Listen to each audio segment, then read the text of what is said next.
Trois hommes quittèrent dans la vallée de Sweetwater à cheval le matin du 14 avril 1878. Seuls leurs chevaux revécurent. La femme qui allait résoudre ce mystère n'était même pas encore arrivée. Elle était encore à 6 jours de là, dans une diligence qui traversait une prairie s'étendant comme un océan. Elle ne portait rien d'autre qu'une lettre et une alliance pour un homme qu'elle n'avait jamais rencontré. Son nom était Jacob Miller. Et quand Helena Sutton arriva dans le Wyoming, il était déjà sous terre. Mais voici ce à quoi personne ne s'attendait. Elle laisse rester malgré tout. Maintenant, je sais ce que vous pensez. Pourquoi une institutrice de Boston resterait-elle dans le Wyoming après le meurtre de son futur mari? Pourquoi ne pas prendre la prochaine diligence vers l'Est et oublier toute cette terrible affaire? Eh bien, c'est ce que la plupart des gens auraient fait. Mais Helena Sutton n'était pas comme la plupart des gens. Laissez-moi vous montrer qui elle est devenue. Le blizzard a frappé le ranch de Sweetwater 3 mois après l'arrivée d'Helena. Il est descendu des montagnes comme la colère de Dieu. Une neige si épaisse qu'on ne voyait pas sa main devant son visage. Un vent qui transperçait la laine comme si c'était du coton. Une température qui gelait votre souffle avant même qu'il ne quitte vos poumons. Et l'Helena titubait dans le blanc aveuglant en direction de la grange. Ses pieds étaient engourdis dans ses bottes. Son visage était brûlé par le froid. Du givre s'était formé sur ses cils, l'empêchant presque de cligner des yeux. Elle devait atteindre le bétail. Elle devait les mettre à l'abri du vent avant qu'il ne gèle sur place. Derrière elle, le toit de la cabane gémissait sous le poids de la neige. Elle avait passé 2 heures à l'intérieur à essayer de le consolider avec des planches de rechange, mais il était en train de céder. Elle pouvait entendre les poutres craquer, même par-dessus le hurlement du vent. Si le toit s'effondrait, tout ce qu'elle possédait serait enseveli. Tout ce que Jacob avait construit serait perdu. Elle ne pouvait pas laisser cela se produire. La porte de la grange lui résista quand elle essaya de l'ouvrir. La neige s'était accumulée contre elle sur près d'1 mètre de haut, et elle était dure comme de la pierre. Elle creusa avec ses mains. Le froid mordait à travers ses gants, ses doigts hurlaient de douleur. Finalement, la porte céda. À l'intérieur, l'obscurité était absolue. L'odeur la frappa en premier, le cheval, le foin, le fumier, et autre chose, quelque chose qui n'allait pas. « Rusty !» appela-t-elle. Sa voix semblait étrange dans l'espace confiné, étouffée par la neige et la peur. Pas de hennissement en réponse. Pas de bruit de sabots s'agitant dans la paille. Elle chercha à tâtons la lanterne accrochée près de la porte, la trouva, craqua une allumette avec des mains tremblantes. La flamme prit. Une lumière jaune repoussa l'obscurité. Et là, dans le box du coin, gisait Rusty, le cheval qu'il avait transporté à travers le Wyoming. Le cheval que Jacob avait élevé depuis qu'il était poulain.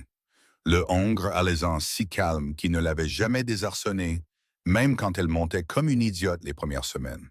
Mort. Gelé dans la nuit, son corps déjà raide, ses yeux ouverts et vitreux, couverts de glace. Helena se tenait là, la lanterne à la main, et sentit quelque chose se briser en elle. Pas du chagrin, pas exactement. Elle s'était vidée de toutes ses larmes pour Jacob 3 mois auparavant. C'était autre chose. C'était la frontière qui lui montrait les temps, lui rappelant qu'ici, la mort venait facilement. Elle venait rapidement. Elle venait pour les chevaux, les hommes, et les idiotes de Boston qui pensaient pouvoir survivre seuls à un hiver dans le Wyoming. Elle posa la lanterne avec précaution, vérifia les autres box. Vide. Le bétail qu'elle avait réussi à faire entrer la veille y avait disparu. La porte de la grange qu'elle s'était battue pour ouvrir, il l'avait défoncée pendant la nuit. Il s'était enfui dans la tempête. Dispersé, Dieu seul savait où.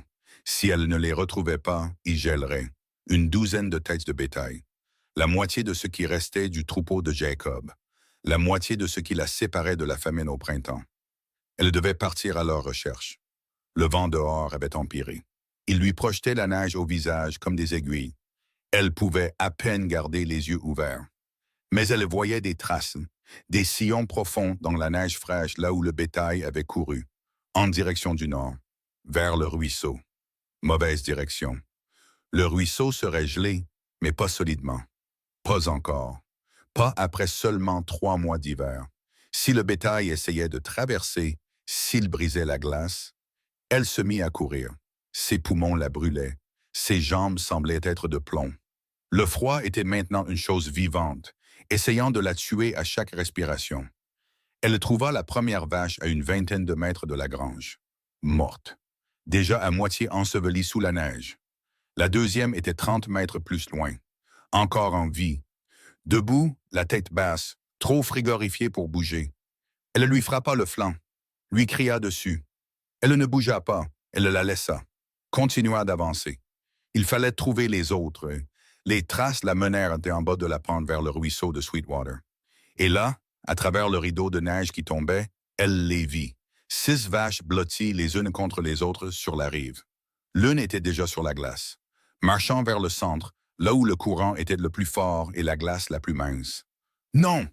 hurla-t-elle, mais le vent emporta sa voix. La vache fit un autre pas, la glace gémit, craqua et céda. L'animal disparut dans l'eau noire avec un bruit de tonnerre, se débattit une fois, 2 fois, puis le courant l'emporta sous la glace et elle disparut. Et l'Alena se tenait là, sur la rive, regardant son gagne-pain se noyer, regardant l'hiver prendre ce qu'il voulait. Et puis elle l'entendit, un son qui lui glaça le sang plus encore que le vent n'aurait pu le faire. Des loups, hurlant, proches, trop proches. Elle avait laissé le fusil à la cabane. Elle n'avait rien. Aucune arme, pas de cheval, aucune aide en vue. Le reste du bétail entendit aussi les loups. Commença à bouger. Paniqué, l'un glissa sur la rive verglacée et tomba. Les autres se dispersèrent. Les loups surgirent de la tempête comme des fantômes. Des formes grises se déplaçant vite et bas. 5 d'entre eux, peut-être 6, difficile de compter dans la poudrerie. Ils ignorèrent l'Alena. Allèrent droit sur la vache Hazer. Elle luttait déjà pour se relever, ses sabots glissant sur la glace, sa respiration sortant en reniflements terrifiés. Le loup alpha l'atteignit en premier, lui saisit la gorge. Le cri de la vache fut coupé par un gargouillis. Et l'Alena aurait dû courir, aurait dû abandonner le bétail et retourner à la cabane tant qu'elle le pouvait encore.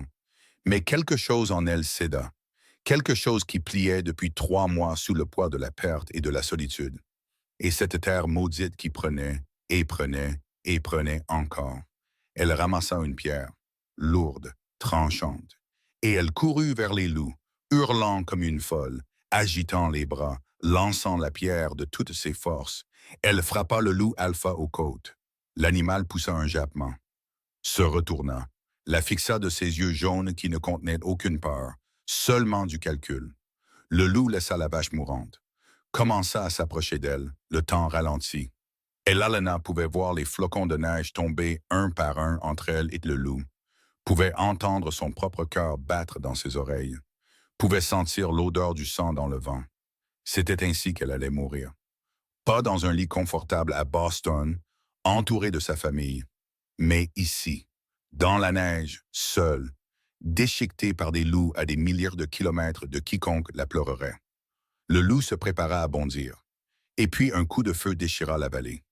Le loup s'effondra, mort avant de toucher le sol. Les autres loups se dispersèrent, disparurent dans la tempête aussi vite qu'ils étaient venus. Et l'Alena se retourna brusquement. Un cavalier arrivait du sud, un grand cheval, un homme aux larges épaules, le fusil encore levé. William Robertson. Il arriva à sa hauteur, la regarda de ses yeux bleus et calmes, qui ne semblaient jamais surpris par quoi que ce soit que la frontière leur lançait. « Alors comme ça, on se bat à poings nus contre les loups, Miss Sutton ?» demanda-t-il. Et puis le monde bascula. Le froid qu'elle avait ignoré revint en force. Ses jambes fléchirent. William descendit de son cheval en un instant, la rattrapa avant qu'elle ne touche le sol, la souleva comme si elle ne pesait rien. « Je vous tiens, » dit-il doucement. « Je vous tiens. » La dernière chose qu'Alena vit avant de s'évanouir fut le loup mort gisant dans la neige. Son sang gelait déjà.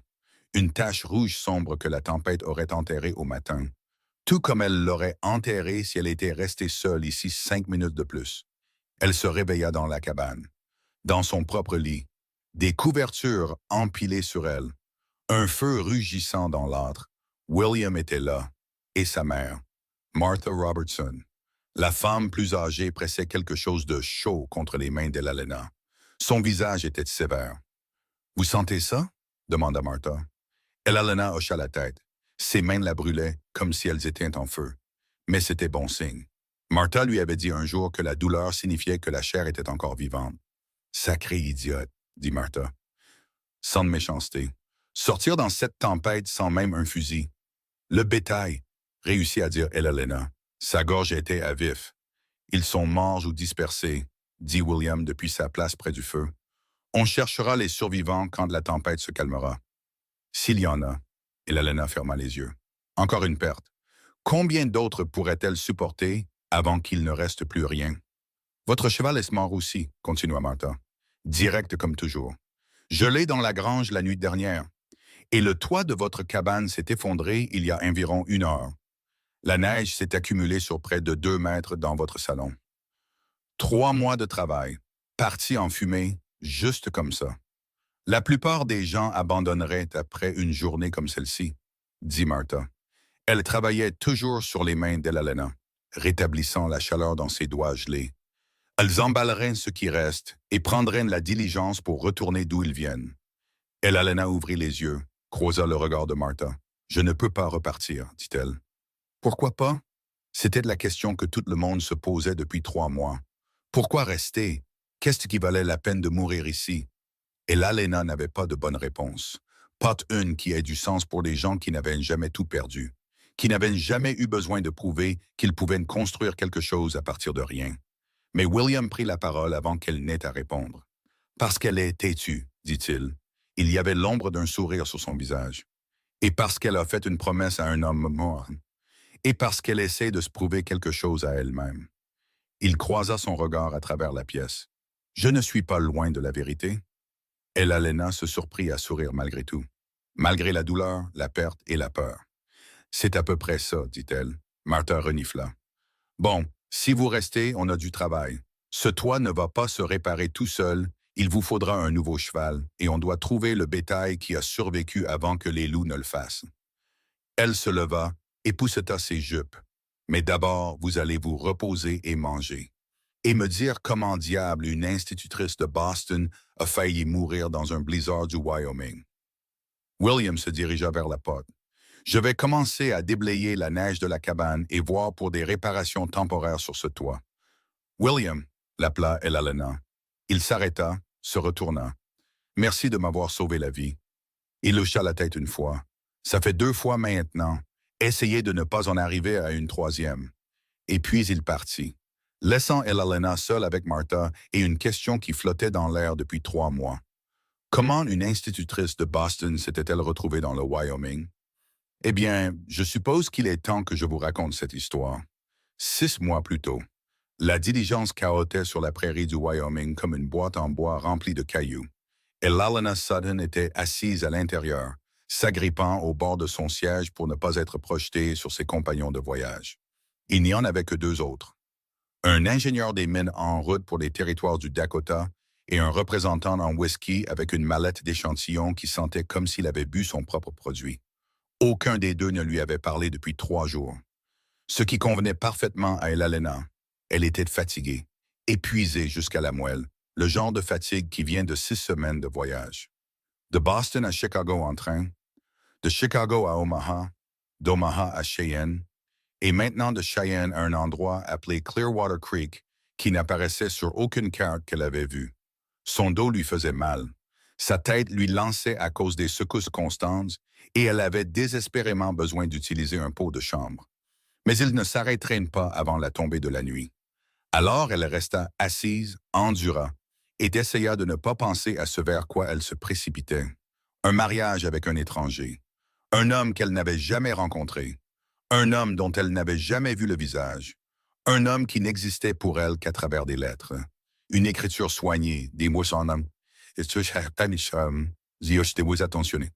Des promesses qui semblaient trop belles pour être vraies. Elle sortit sa dernière lettre, la relut, même si elle en connaissait chaque mot par cœur. « Ma chère Elena, au moment où vous lirez ceci, vous ne serez plus qu'à quelques jours du Wyoming. J'avoue que j'ai du mal à y croire. Après 8 mois de correspondance, vous venez enfin dans l'Ouest. J'ai préparé la cabane du mieux que j'ai pu. De la chaux fraîche sur les murs, de nouvelles paillasses remplies de paille, des fleurs sauvages dans un bocal sur la table, bien qu'elles seront probablement séchées à votre arrivée. Je sais que vous êtes nerveuse. Vous l'avez dit dans vos lettres. Mais laissez-moi apaiser votre esprit avec cette promesse. Tout ce que vous fuyez dans l'Est meurt lorsque vous traversez le Mississippi. Ici, vous pouvez devenir qui vous voulez. Je vous aiderai. Nous construirons cela ensemble. Je ne cherche pas une gouvernante ou une cuisinière. Je cherche une partenaire. Une femme intelligente et courageuse qui pourra se tenir à mes côtés pendant que nous construisons quelque chose de durable dans ce nouveau pays. Vous m'avez montré dans vos lettres que vous êtes cette femme. Je le crois de tout mon cœur. Votre dévoué dans l'attente, Jacob Miller. Elena plia la lettre avec soin, la glissa de nouveau dans son réticule à côté de la simple alliance en or qu'elle avait achetée à Omaha. Jacob avait joint de l'argent pour une bague de mariage. Il avait dit qu'elle devait choisir quelque chose qui lui plaisait. Mais Elena avait dépensé la plupart de cet argent pour des choses pratiques. Des bottes robustes, des châles chauds, un bon couteau. La bague qu'elle avait achetée était simple, bon marché, mais elle ferait l'affaire. Ici, avait écrit Jacob, vous pouvez devenir qui vous voulez. Elle voulait y croire. Mon Dieu, comme elle voulait y croire. Parce que la femme qu'elle avait été à Boston, cette femme-là avait disparu, enterrée avec son père au cimetière de Mount Auburn, vendue morceau par morceau pour payer ses créanciers, réduite à néant par des parents bien intentionnés qui lui avaient fait comprendre qu'il n'y avait pas de place pour une vieille fille institutrice dans leur foyer. Il lui restait 50 $. Pas de famille, pas de perspective, et un poste d'enseignante qui avait été pourvu par quelqu'un de plus jeune et de plus joli avant même qu'elle n'ait donné son préavis. L'annonce de Jacob Miller était apparue dans le Boston Courier comme une réponse à une prière. Éleveur dans le territoire du Wyoming, cherche femme éduquée pour mariage. Doit être travailleuse, sensée et prête à embrasser la vie de la frontière. Partenariat dans une exploitation bovine en pleine croissance, offert à la bonne candidate. Elle avait répondu sur un coup de tête. Un moment de désespoir déguisé en audace. Elle s'attendait à ce qu'il veuille une photo, une description de sa silhouette, des questions sur ses compétences en cuisine et en couture. Au lieu de cela, il l'avait interrogée sur son éducation, ses pensées sur le partenariat dans le mariage, sa volonté d'apprendre de nouvelles compétences, ses raisons de vouloir quitter Boston. Elle avait répondu honnêtement, peut-être trop honnêtement. Lui avait parlé de l'entreprise en faillite de son père, des créanciers, de la honte, de la solitude, du sentiment étouffant d'être un fardeau pour tous ceux qui l'avaient autrefois appelé leur famille. La réponse de Jacob avait tout changé. « Chère Miss Sutton, merci pour votre honnêteté. Permettez-moi d'être tout aussi honnête en retour. Je me fiche des échecs commerciaux de votre père. La frontière est pleine d'hommes et de femmes fuyant des échecs dans l'Est. Ce qui compte, c'est ce que vous faites ici. Je me fiche que vous ayez 26 ans et que vous ne soyez pas marié. J'ai 32 ans et je n'ai pas de finish film. Nous commençons toutes les deux tard. Nous commencerons ensemble. Je me fiche que vous n'ayez aucune compétence en élevage. Je vous apprendrai. En retour, j'espère que vous m'apprendrez à mieux lire et à gérer correctement les comptes. Un partenariat, comme je l'ai dit. Ce qui m'importe, c'est ceci. Travaillerez-vous dur? Ferez-vous face aux difficultés sans vous briser? Construirez-vous avec moi quelque chose qui dure? Si vous pouvez répondre oui à ces questions, je crois que nous nous en sortirons bien ensemble. C'était il y a 8 mois. 8 mois de lettres. Des descriptions minutieuses du Wyoming par Jacob. De ses rêves pour le ranch de Sweetwater, de la cabane qu'il construisait, du bétail qu'il élevait, de l'avenir qu'il planifiait, un avenir qui l'incluait. Et maintenant, la voilà. À 3 jours de Clearwater Creek, à 3 jours de rencontrer l'homme qui lui avait promis une nouvelle vie. La diligence heurta une ornière particulièrement profonde. La tête d'Elena cogna contre le cadre en bois. Elle retint un juron. Le représentant en whisky rit. « Les gens de la ville, marmonna-t-il, ils ne tiennent jamais le coup ici. » Et l'Alena l'ignora, ferma les yeux, essaya d'imaginer à quoi ressemblait Jacob. Grand, probablement. Le travail de rancher le rendrait fort, un visage buriné par des années au soleil. Des yeux bienveillants. Elle espérait des yeux bienveillants. Elle somnola par intermittence tandis que la diligence continuait sa route. Rêva de murs blanchis à la chaux, de fleurs sauvages et d'un homme dont elle ne pouvait pas tout à fait voir le visage. Quand elle se réveilla, le soleil se couchait. Ils arrivaient dans une petite colonie. Une poignée de bâtiments en bois regroupés autour d'une seule rue en terre. Clearwater Creek, cria le cocher. Terminus!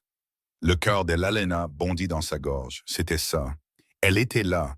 Elle rassembla ses affaires, descendit de la diligence sur des jambes tremblantes, regarda la ville qui serait sa nouvelle maison. C'était plus petit que ce que Jacob avait décrit. Beaucoup plus petit. Un comptoir commercial, un saloon, ce qui ressemblait à un hôtel, une petite église avec un clocher de travers. Et c'était tout. La rue était vide. Personne n'attendait pour l'accueillir. Où était Jacob? Vos malles, madame. Le cocher déchargeait de ses affaires. 2 malles usées qui contenaient tout ce qu'elle possédait au monde. Merci, réussit-elle à dire. Je suis censé rencontrer quelqu'un. Jacob Miller du ranch de Sweetwater. L'expression du cocher changea. Il évitait son regard. Vous feriez mieux de parler au shérif Patterson, dit-il doucement. Son bureau est juste là. Il désigna un petit bâtiment avec une étoile en bois suspendue à son porche. Une sensation de froid s'installa dans l'estomac d'Elena. Y a-t-il un problème? Le cocher ne répondit pas. Il remonta simplement sur son siège et fit claquer les rênes. La diligence s'éloigna, laissant Elena seule au milieu de la rue, avec ses malles et son angoisse grandissante. Elle se força à marcher jusqu'au bureau du shérif, se força à ouvrir la porte. Un homme leva les yeux de son bureau. La cinquantaine, cheveux gris, des yeux fatigués qui en avaient trop vu. « Vous devez être Miss Sutton, » dit-il. Il se leva. « Je vous attendais. » La façon dont il le dit, la douceur, la pitié. Elena sentit le monde basculer sous ses pieds. « Où est Jacob? » s'entendit-elle demander. Sa voix semblait très lointaine. Le shérif Patterson lui désigna une chaise. « S'il vous plaît, asseyez-vous, Miss Sutton. J'ai bien peur d'avoir des nouvelles difficiles. » Elle ne s'assit pas, ne pouvait pas. Si elle s'asseyait, cela rendrait les choses réelles. « Dites-moi. » Le shérif soupira, se frotta le visage. Il y a eu un incident il y a 3 jours, à environ 15 miles à l'est de la ville. Jacob Miller et 2 autres éleveurs amenaient du bétail au marché. Ils ont été pris dans une embuscade. Le mot resta en suspens dans l'air. Embuscade. Est-il blessé? Demanda-t-elle, connaissant la réponse, la voyant sur le visage du shérif. Je suis désolé, Miss Sutton, Jacob n'a pas survécu à l'attaque. Aucun d'entre eux. Le sol bascula vraiment alors. Elena s'agrippa au bord du bureau pour se stabiliser. Morte, Jacob était mort, l'homme pour qui elle avait parcouru 2000 miles pour l'épouser, l'homme dont les lettres lui avaient donné de l'espoir, l'homme qui lui avait promis un avenir, disparu. Nous les avons trouvés hier, continua le shérif. Une patrouille de cavalerie est tombée sur les corps. Nous les avons ramenés, avons tenu des funérailles ce matin. Je suis désolé que vous les ayez manqués. Nous ne savions pas quand vous arriveriez. Elena ne pouvait ni parler, ni penser. Tout ce qu'elle avait prévu, tout ce qu'elle avait espéré, tout venait de se terminer avant même d'avoir commencé. « Je comprends que ce soit un choc, » dit Patterson, sans méchanceté. « L'hôtel a une chambre pour vous, et il y a une diligence pour l'Est mardi prochain. Je peux organiser votre passage si... » « Qui a fait ça? » l'interrompit Elena. Sa voix était froide, stable, surprenant même elle-même. « Nous pensons que c'est le gang des Blackwell. Frank Blackwell et ses hommes terrorisent le territoire depuis 2 ans. Des vols de diligence, du vol de bétail, et maintenant ça. Les avez-vous attrapés? Pas encore, mais nous le ferons. » Elena s'assit enfin. Non pas parce qu'elle était faible, mais parce qu'elle avait besoin de réfléchir. Jacob était mort, assassiné. Et elle se trouvait dans une ville qu'elle n'avait jamais vue auparavant, sans mari, sans maison, sans argent pour retourner à Boston, et rien ne l'y attendait même si elle le pouvait. « Qu'advient-il du ranch de Sweetwater? » demanda-t-elle. Le shérif parut surpris par la question. « Eh bien, Jacob n'avait pas de famille ici à notre connaissance. Je suppose que la banque finira par le réclamer, ou que l'un des plus grands ranchs absorbera la terre. »« Il m'a fait venir, » dit Elena. « Nous devions nous marier. Cela doit bien compter pour quelque chose. » L'expression de Patterson était sympathique mais ferme.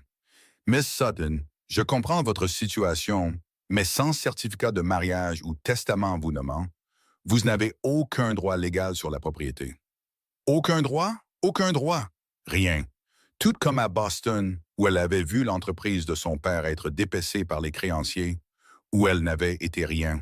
Personne, un fardeau. Pas encore. Je veux le voir, dit-elle. Madame, avant de décider quoi que ce soit, je veux voir le ranch de Sweetwater. Le shérif hésita. Ce n'est pas sûr pour une femme seule, surtout avec le gang des Blackwell toujours. Alors escortez-moi, dit Elena. Demain, je veux voir ce que Jacob a construit. Patterson l'étudia un long moment, puis hocha lentement la tête. Très bien, Miss Sutton. Demain, à l'aube. Elena se leva, rassembla la dignité qui lui restait. Merci, shérif. Maintenant, si vous pouviez m'indiquer l'hôtel. Elle passa cette nuit dans une petite chambre au-dessus du comptoir commercial, ne put dormir, resta assise près de la fenêtre à regarder les étoiles apparaître dans l'obscurité du Wyoming. Jacob était mort. L'avenir qu'elle avait imaginé avait disparu. Mais quelque chose en elle refusait de simplement abandonner, refusait de retourner à Boston la queue entre les jambes. Elle pensa à ses lettres, à ses promesses, à sa conviction qu'elle était assez forte pour cette vie. Peut-être s'était-il trompé. Peut-être s'effondrerait-elle comme du papier mâché la première fois que la frontière la mettrait à l'épreuve. Mais peut-être pas. Elle sortit l'alliance, la fit tourner entre ses doigts, la regarda capter le clair de lune. Elle était venue dans l'Ouest pour épouser Jacob Miller, pour être sa partenaire, pour construire quelque chose qui dure. Eh bien, Jacob était parti, mais son ranch était toujours là. Son rêve était toujours là. Et Elena Sutton était toujours là. Peut-être que c'était suffisant. Le lendemain matin, le shérif Patterson arriva avec 2 chevaux et Elena n'avait jamais monté à Califourchon auparavant. Les dames de Boston montaient en Amazone, si tant est qu'elles montaient. Mais elle remonta ses jupes, s'installa sur la selle inconnue et se tint fermement. Ils chevauchèrent vers l'est, face au soleil levant. Le paysage se déployait autour d'elle comme rien de ce qu'elle n'avait jamais vu. Des prairies vallonnées qui s'étendaient à l'infini. Les montagnes lointaines, le ciel sans fin. C'était magnifique, terrifiant, vaste, au-delà de toute compréhension. Après 2 heures, ils atteignirent le sommet d'une petite colline. Patterson arrêta son cheval. « Là, dit-il, le ranch de Sweetwater. » Elena regarda la vallée en contrebas et sentit quelque chose se nouer dans sa poitrine. Un ruisseau serpentait au centre de la propriété. Des peupliers bordaient ses rives, de l'herbe verte, une bonne terre. Et niché près du ruisseau, une petite cabane avec une grange et un corral à côté. C'était exactement comme Jacob l'avait décrit, chaque détail, jusqu'à la façon dont le soleil du matin captait l'eau et la faisait scintiller. Ils descendirent, mirent un pied à terre devant la cabane. La porte n'était pas verrouillée. Patterson la poussa, s'écarta pour laisser Elena entrer la première. Elle entra dans ce qui aurait dû être sa maison. Une seule pièce, une cheminée, une table robuste avec 2 chaises, des étagères contenant quelques livres, un cadre de lit dans le coin, et partout la preuve d'un homme se préparant pour une épouse.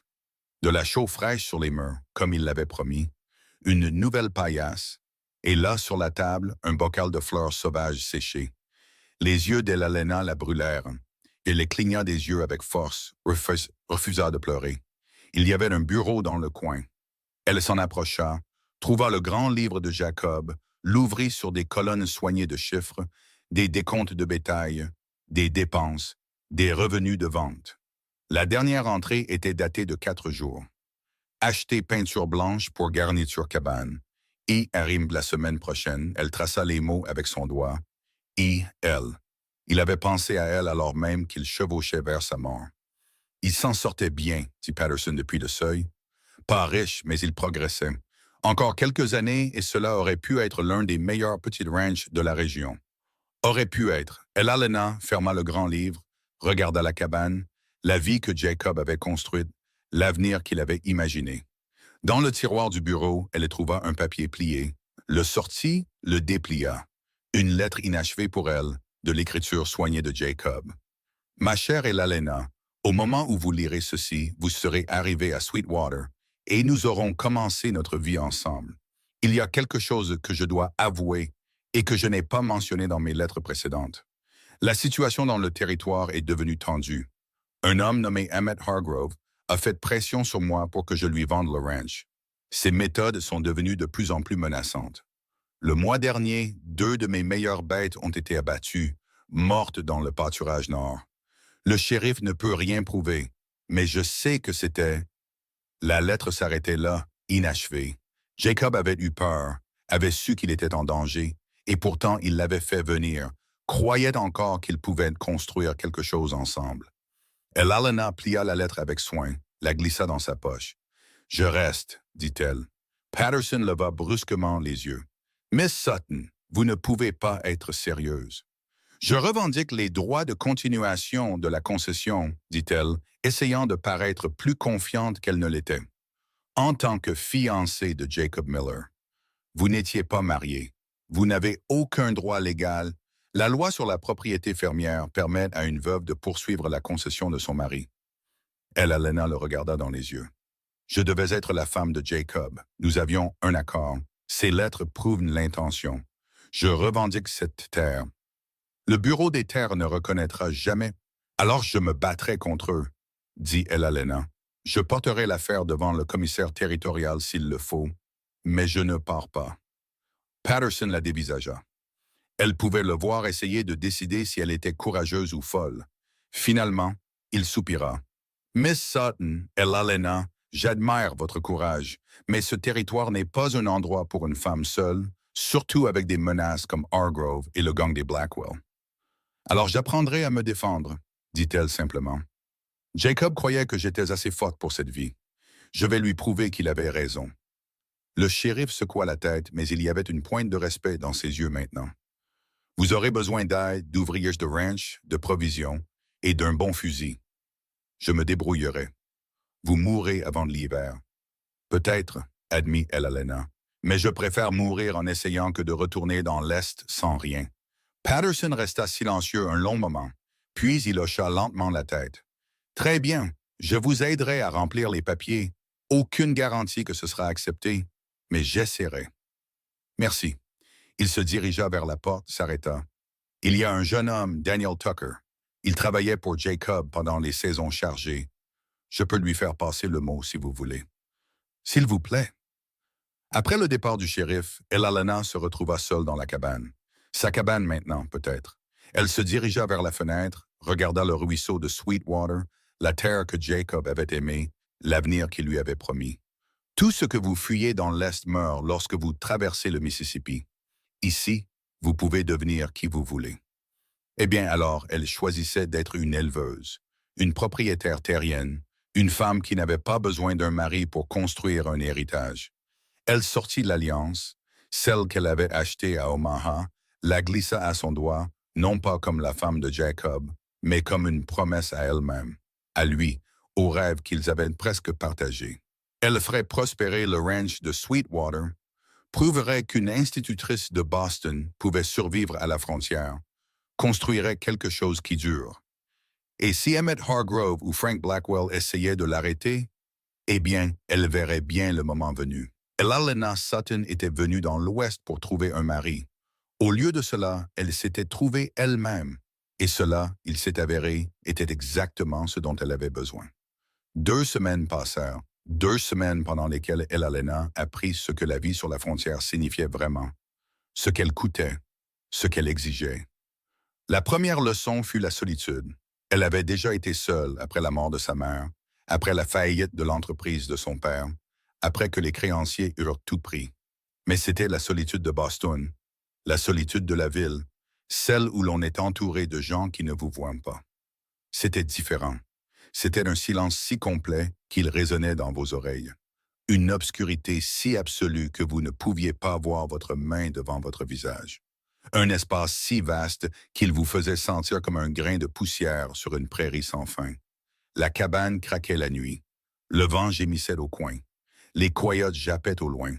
Et Elalena restait éveillée, écoutant des sons qu'elle ne comprenait pas, sursautant à chaque bruit. Elle gardait le fusil de Jacob près du lit, chargé, même si elle ne savait pas s'en servir. La deuxième leçon fut le travail. Le travail de ranch n'était pas comme enseigner à l'école. Ce n'était pas comme tenir une maison à Boston. C'était implacable, brutal, sans fin. De l'eau à transporter depuis le ruisseau, du bois de chauffage à couper et à empiler, des animaux à nourrir, des clôtures à vérifier, un jardin à entretenir. Et ça, c'était juste pour survivre. Cela ne comptait pas l'élevage à proprement parler. Le bétail qui avait besoin d'être géré, la terre qui avait besoin d'être connue. Ses mains s'ampoulèrent, puis saignèrent, puis se couvrirent de callosité. Son dos lui faisait mal chaque matin. Ses épaules la lançaient, ses jambes tremblaient quand elle se couchait le soir. Mais elle n'abandonna pas. La troisième leçon fut l'humilité. Et Lalena s'était crue capable, compétente. Elle avait géré la maison de son père, enseigné à 30 élèves à la fois, navigué dans la société de Boston. Ici, elle était inutile.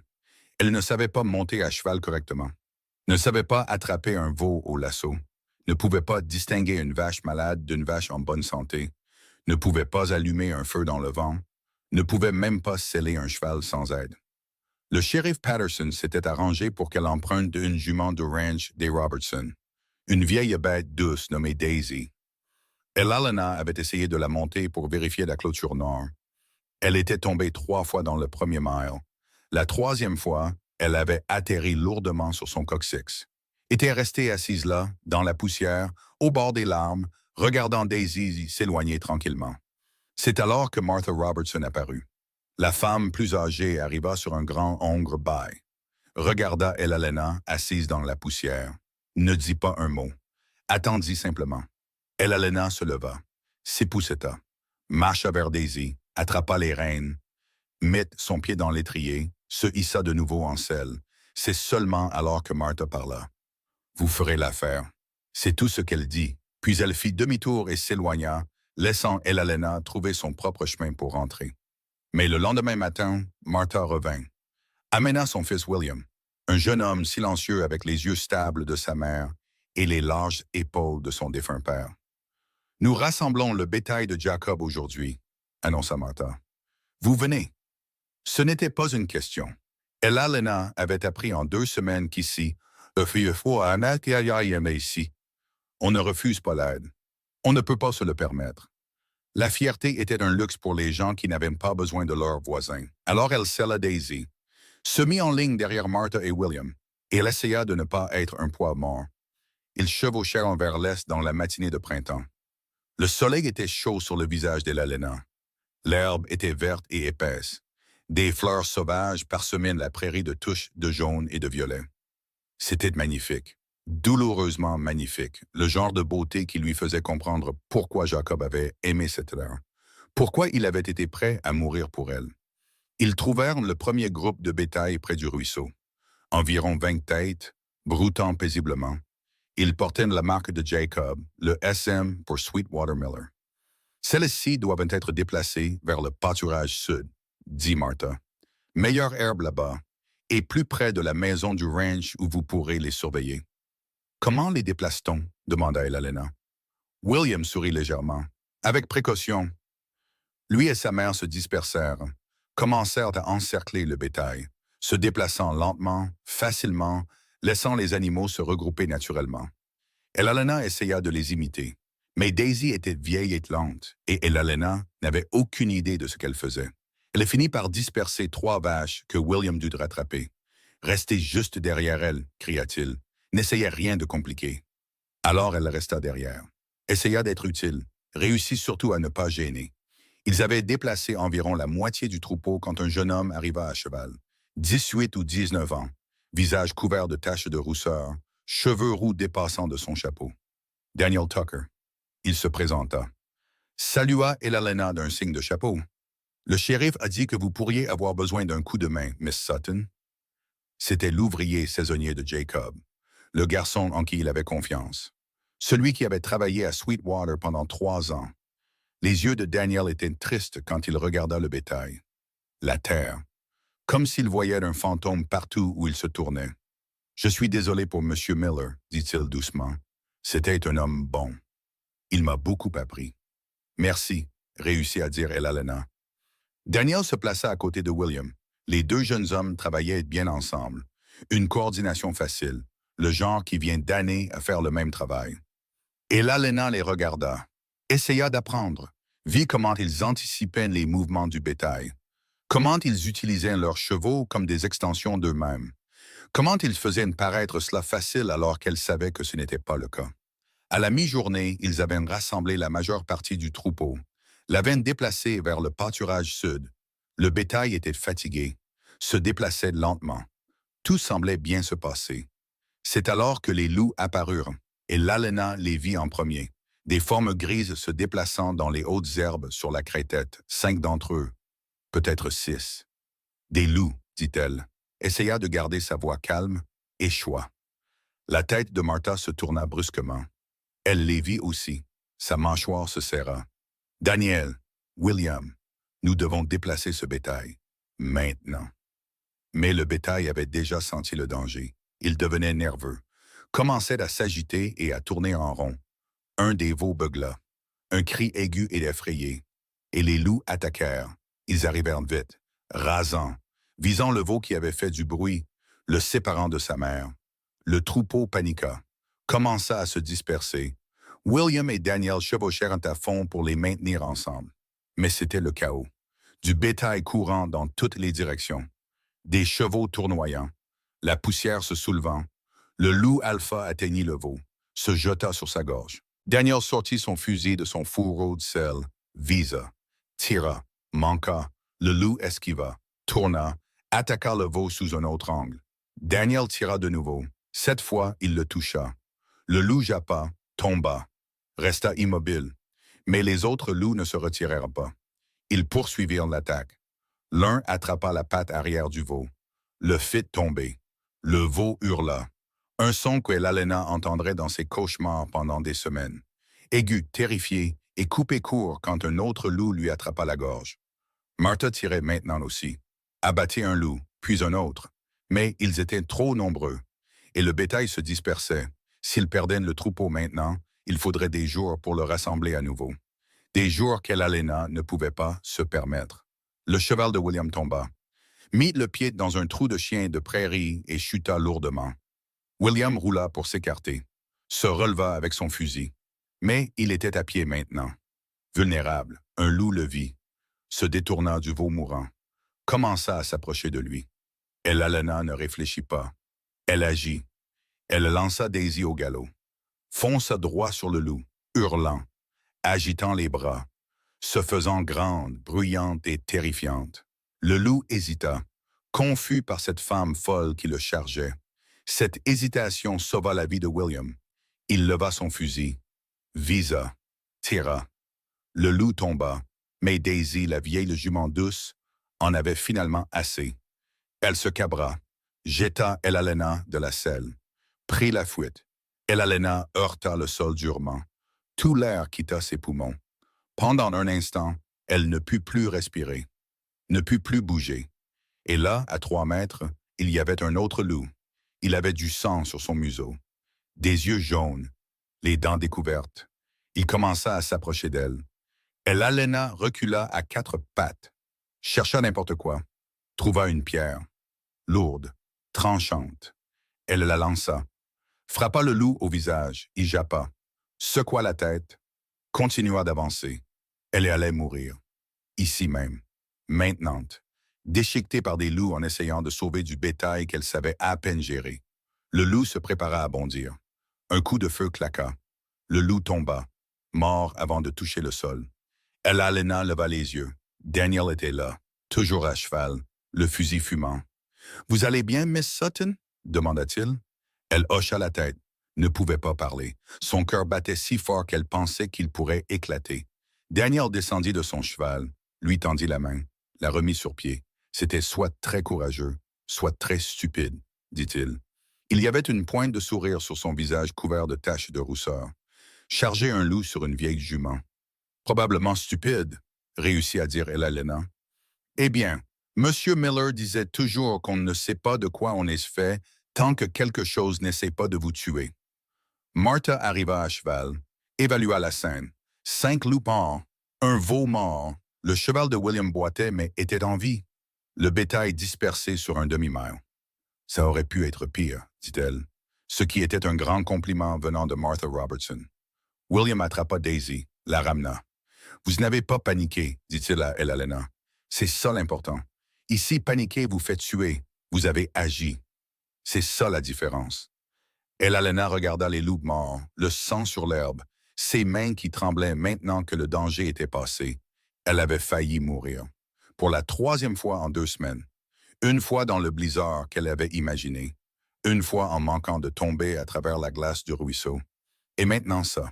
Combien de fois encore pourrait-elle tromper la mort avant que sa chance ne tourne? Allez, dit Martha, nous devons rassembler ce bétail avant la nuit, et vous devez apprendre à tirer correctement. Vous ne pouvez pas compter sur nous pour vous sauver à chaque fois. Ils passèrent le reste de la journée à rassembler le troupeau dispersé. Au coucher du soleil, ils en avaient la plupart. Les déplacèrent vers le pâturage sud, les laissèrent brouter sur de la bonne herbe.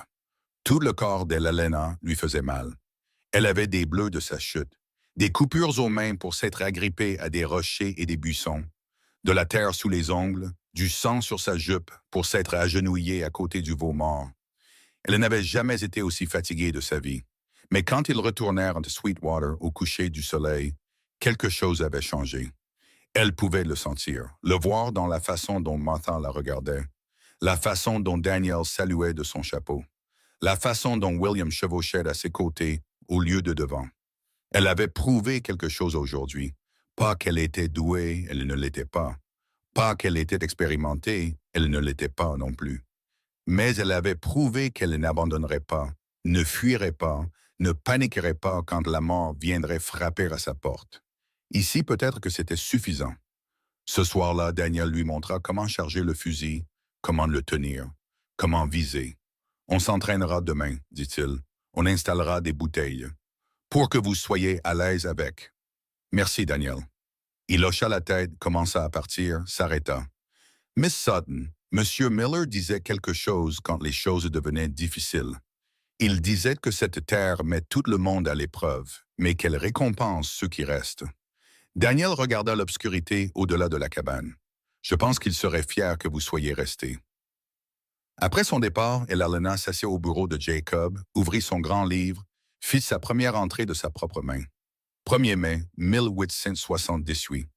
Rassembler le bétail avec la famille Robertson et Dee Tucker. Perdu un veau à cause des loups. Appris que le courage et la stupidité se ressemblent de l'extérieur.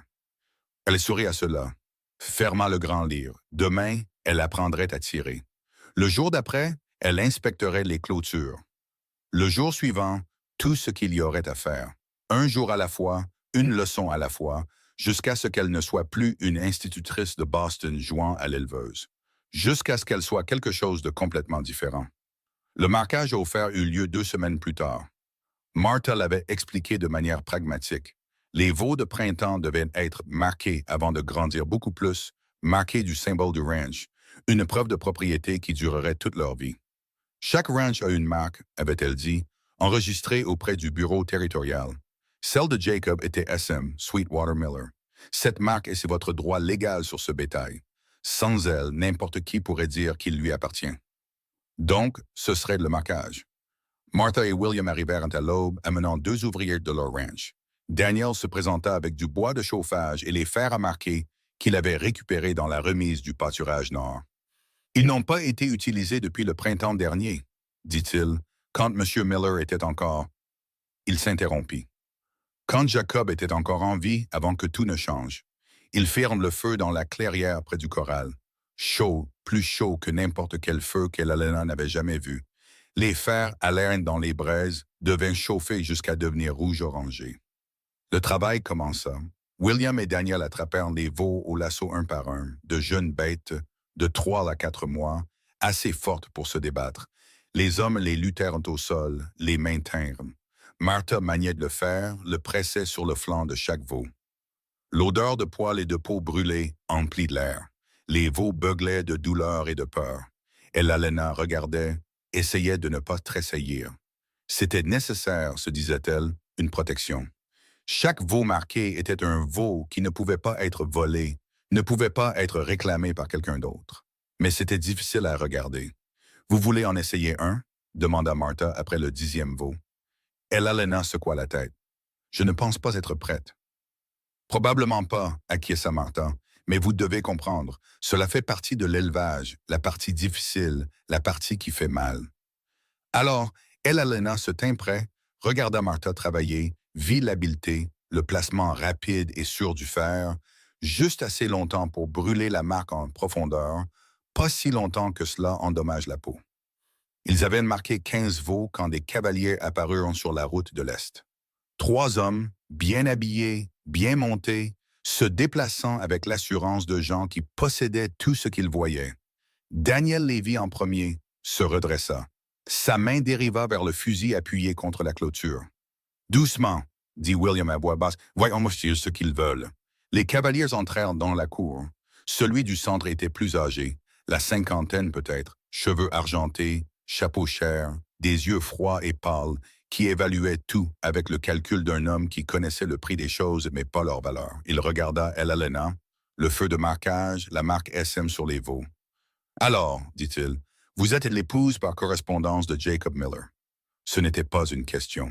C'était une affirmation, méprisante, comme si elle était une curiosité, un oiseau étrange qui avait volé trop loin de chez lui. Elena se redressa, le regarda dans les yeux. Je suis Elena Sutton, et vous êtes? Emmett Hargrove. Il le dit comme si elle devait connaître le nom, devait être impressionnée. Je possède le ranch Double Bar à l'est d'ici, environ 3000 acres. 3000? La concession de Jacob était de 640. Cet homme possédait près de 5 fois plus de terre. Je connaissais Jacob, continua Hargrove. Un homme bon, travailleur, pas très pratique peut-être, mais travailleur. Il descendit de son cheval, tendit les rênes à l'un de ses hommes, marcha vers le feu comme s'il lui appartenait. J'ai fait une offre à Jacob pour cette terre en janvier, dit-il. Un prix juste, plus que juste en fait. Il a refusé. Hargrove regarda Sweetwater, la modeste cabane, la petite grange, le ruisseau étroit. Je comprends pourquoi il voulait le garder. Un homme s'attache à son premier ranch, mais les circonstances ont changé. Il se tourna vers Elena. Je suis prêt à vous offrir 3000 $ pour cette propriété, Miss Sutton, assez pour vous assurer un retour confortable à Boston ou où que vous souhaitiez aller. 3000 $. Plus d'argent qu'Elena n'avait jamais vu en un seul endroit, plus que ce que son père avait laissé à sa mort, plus que ce qu'elle pouvait gagner en enseignant dans 5 ans. Ce serait facile. Prendre l'argent, partir, recommencer ailleurs, dans un endroit plus sûr, un endroit sans loup, sans blizzard et sans homme qui la regardait comme si elle était une intruse. Mais quelque chose dans la manière de Hargrove la dérangeait. La façon dont il supposait qu'elle vendrait, la façon dont il parlait de Jacob au passé sans véritable chagrin, juste une légère contrariété qu'une transaction commerciale ne se soit pas déroulée comme il le voulait. Et il y avait autre chose, quelque chose de familier chez lui qu'elle ne parvenait pas à identifier.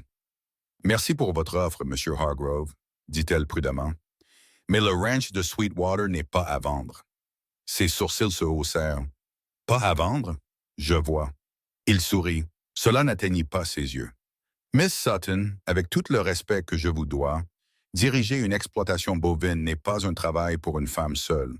C'est dangereux, difficile, surtout avec les problèmes actuels dans le territoire. »« Quel problème? » demanda Elena.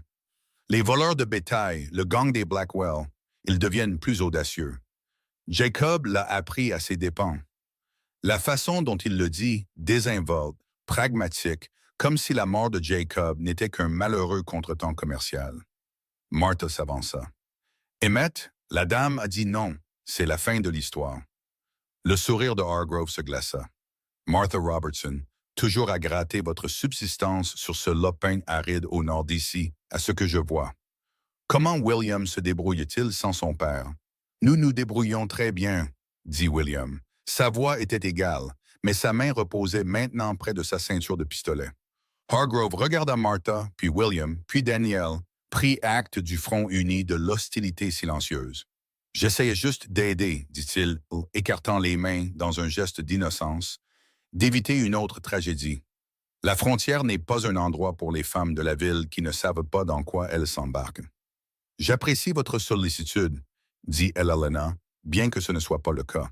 « Mais j'ai l'intention de maintenir le ranch de Sweetwater. »« Avez-vous même un droit légal sur celui-ci? » demanda Hargrove. « Vous n'étiez pas marié à Jacob. Pour le bureau des terres, vous êtes une étrangère sans aucun droit ici. »« C'est en cours de règlement, » dit Elena, espérant que c'était vrai. Le shérif Patterson avait déposé sa demande de continuation il y a 2 semaines.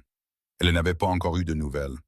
Hargrove l'étudia, la regarda vraiment pour la première fois, et quelque chose vacilla dans ses yeux. De la reconnaissance, de la confusion. « Nous sommes-nous déjà rencontrés, Miss Sutton? » demanda-t-il.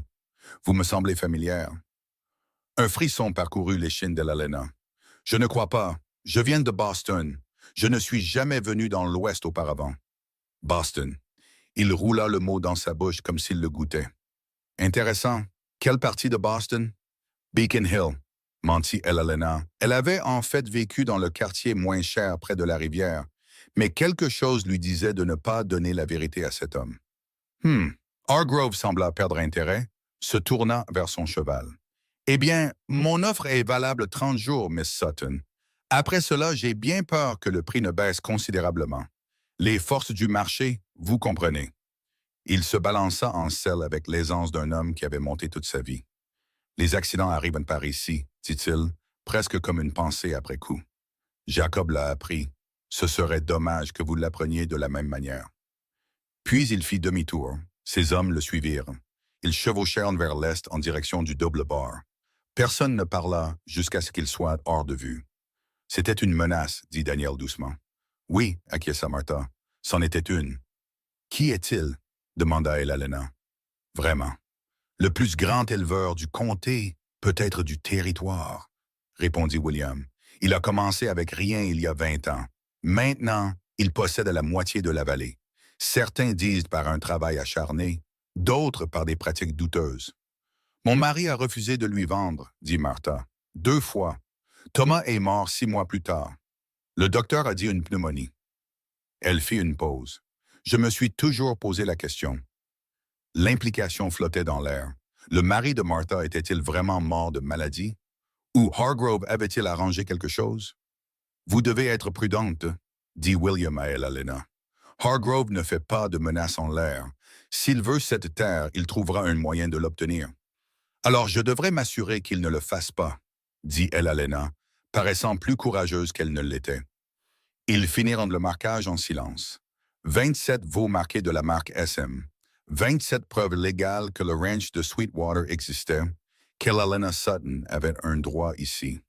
Après que tout le monde soit parti, Elena chercha des fournitures dans la grange, trouva la sellerie que Jacob avait mentionnée dans une de ses lettres, des outils de réparation de sel, de la corde supplémentaire, et là, accrochée à un crochet au fond, une ceinture de pistolet. Elle la décrocha. Du cuir lourd, bien usé, et dans l'étui, un revolver. Elle le sortit avec précaution, vérifia le barillet comme Daniel le lui avait appris, chargé. Il y avait quelque chose de sombre sur la crosse. Elle la leva à la lumière de la lanterne. Du sang séché. Le souffle d'Elena se coupa. C'était le pistolet de Jacob, celui qu'il portait quand il est mort. Le shérif Patterson avait dû le rendre avec ses autres affaires. Mais si Jacob portait ce pistolet, pourquoi ne l'avait-il pas utilisé? Pourquoi ne s'était-il pas défendu? La voix de Daniel vint de l'embrasure de la porte. « Monsieur Miller portait ça le jour de sa mort. Le shérif a dit qu'il ne l'a jamais dégainé. »« Pourquoi pas? » demanda Elena. Daniel haussa les épaules, mais ses yeux étaient troublés. Peut-être qu'il n'a pas vu l'attaque venir, ou peut-être... Il s'interrompit. Peut-être quoi? Peut-être qu'il connaissait les hommes qui l'ont tué. Peut-être qu'il leur a fait confiance jusqu'à ce qu'il soit trop tard.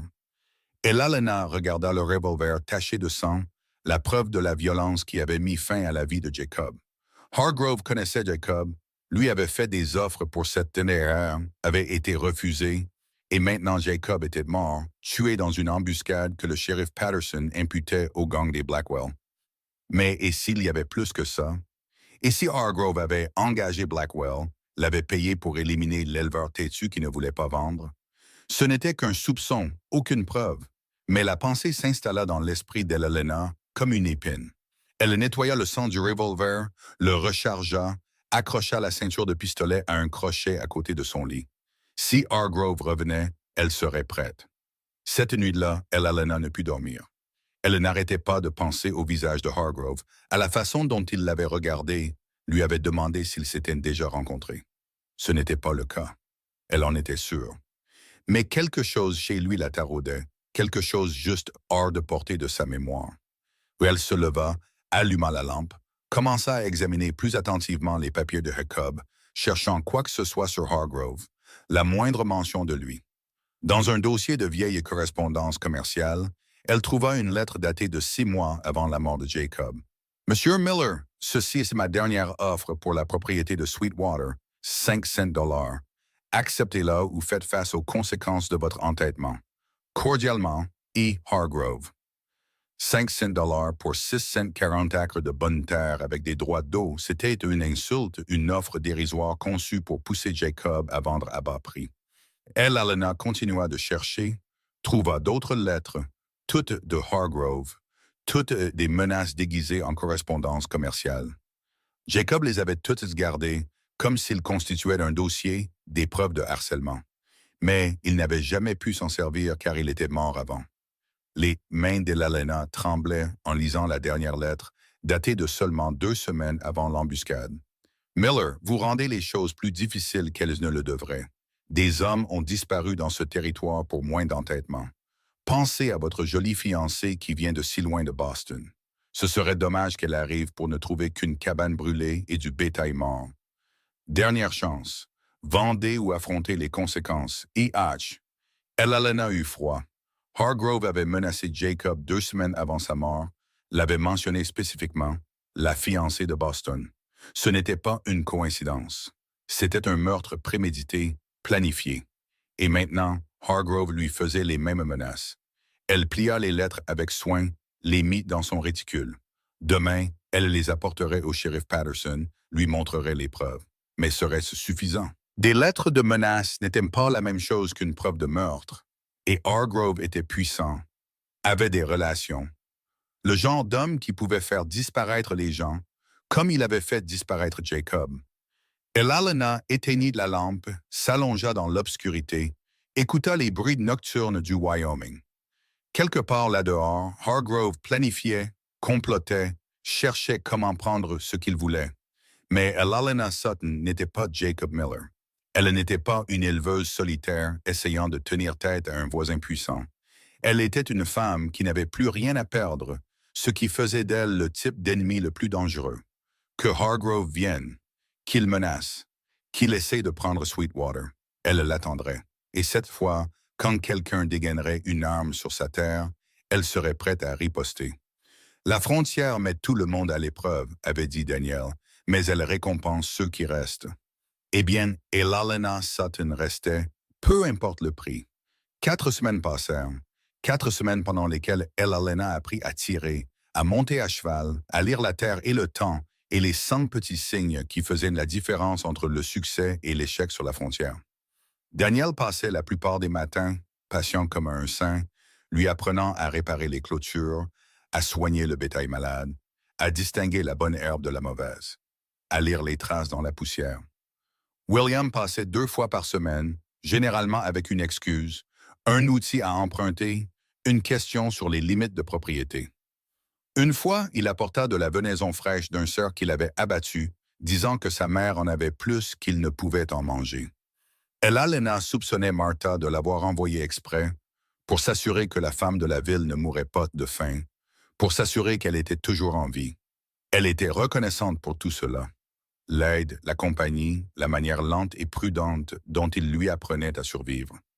Mais il se passait autre chose aussi, quelque chose qu'elle ne pouvait pas tout à fait nommer.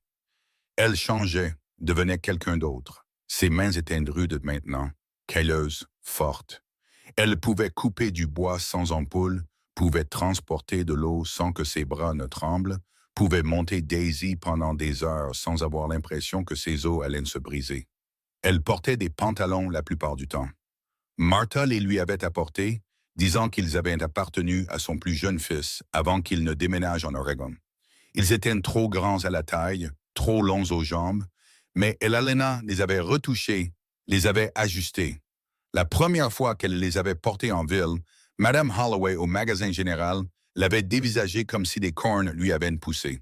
Mais le shérif Patterson avait juste hoché la tête. Pratique, fut tout ce qu'il dit. La demande de concession était toujours en attente. Le bureau des terres traînait les pieds. Patterson disait que c'était normal, que la bureaucratie était lente, Mais Elena pouvait voir le doute dans ses yeux. Il ne pensait pas qu'elle tiendrait assez longtemps pour que cela ait de l'importance. Elle était déterminée à leur prouver le contraire. Ce matin-là, Elena organisait les papiers de Jacob. Elle devait déposer une demande formelle, avait besoin de documents, de preuves qu'elle avait le droit d'être ici. Elle avait déjà parcouru la plupart de sa correspondance, mais il y avait encore des boîtes au fond du placard. De vieux dossiers, des archives commerciales d'avant son arrivée dans l'Ouest. Elle les sortit, commença à trier. Des actes de vente de bétail, des reçus de fournitures, des lettres d'autres éleveurs, rien d'utile. Et puis, au fond de la troisième boîte, elle trouva un dossier qu'elle avait manqué auparavant. Des documents de près de 1875. Elle faillit le mettre de côté. C'était vieux, probablement pas pertinent. Mais quelque chose la poussa à l'ouvrir.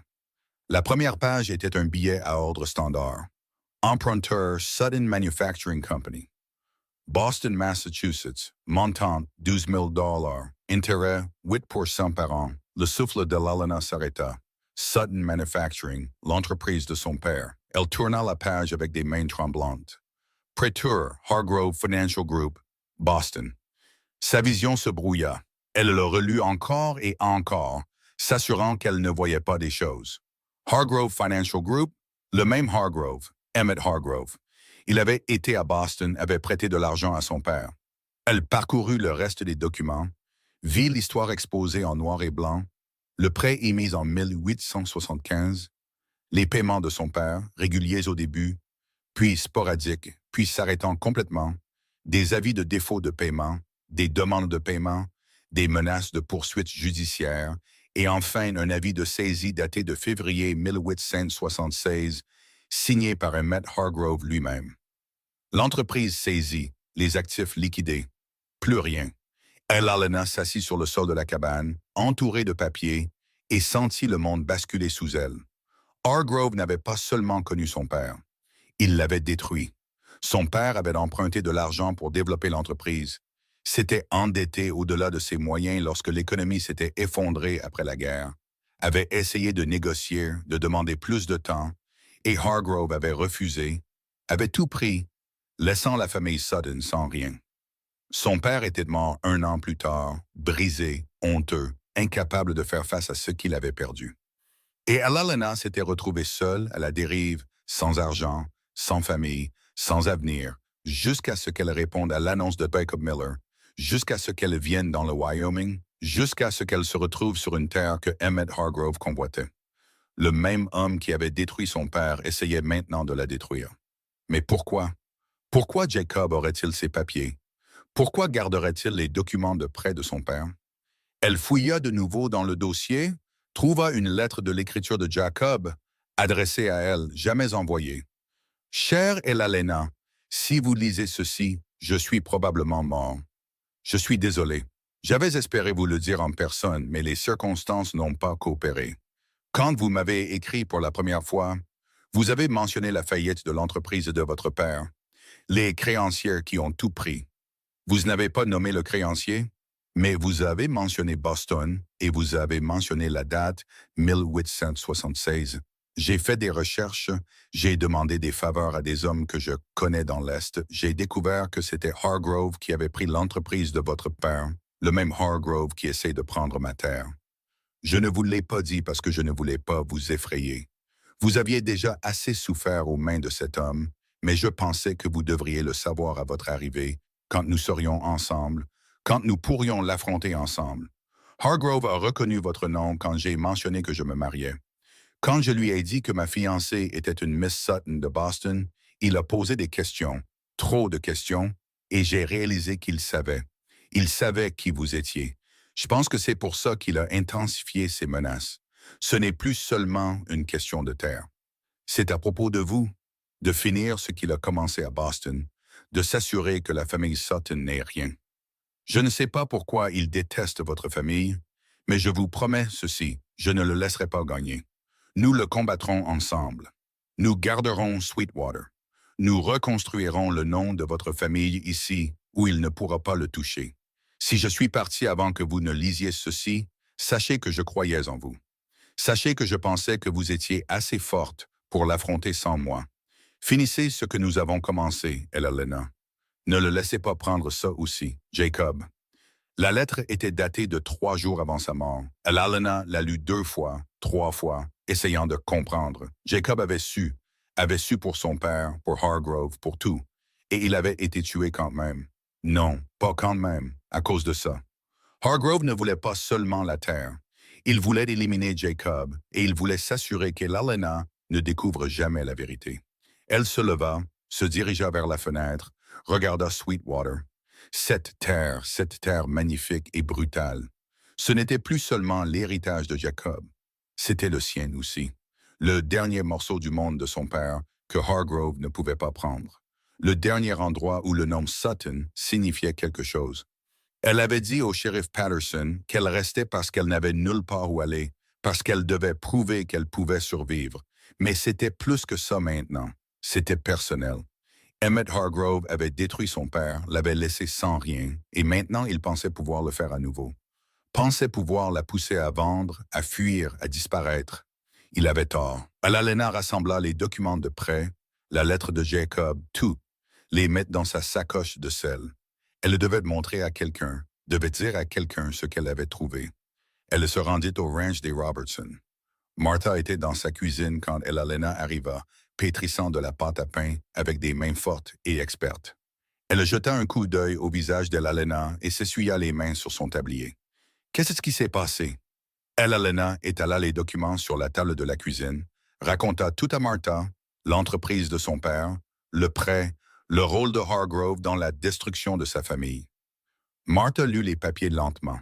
Son expression s'assombrit à chaque page. « Fils de... » dit-elle finalement, ce qui était à peu près le juron le plus fort que Martha ait jamais prononcé. « Il m'a reconnu ce jour-là, » dit Elena, quand il est venu à Sweetwater. Il a demandé si nous nous étions déjà rencontrés. Il savait qui j'étais. Il l'a toujours su. Et il a tué Jacob quand même, dit Martha, ou l'a fait tuer parce que Jacob connaissait la vérité. Je ne peux pas le prouver. Non, mais ça colle. Martha s'assit lourdement. Ça change les choses, Elena. Ce n'est plus seulement une question de terre. C'est une vendetta, un homme qui ne peut pas laisser tomber. Pourquoi? Demanda Elena. Pourquoi déteste-t-il ma famille? Qu'est-ce qu'on lui a fait? Martha secoua la tête. Les hommes comme Hargrove n'ont pas besoin de raison. Ils ont juste besoin d'excuses. Peut-être que votre père lui a refusé quelque chose un jour. Peut-être qu'il s'est senti manquer de respect.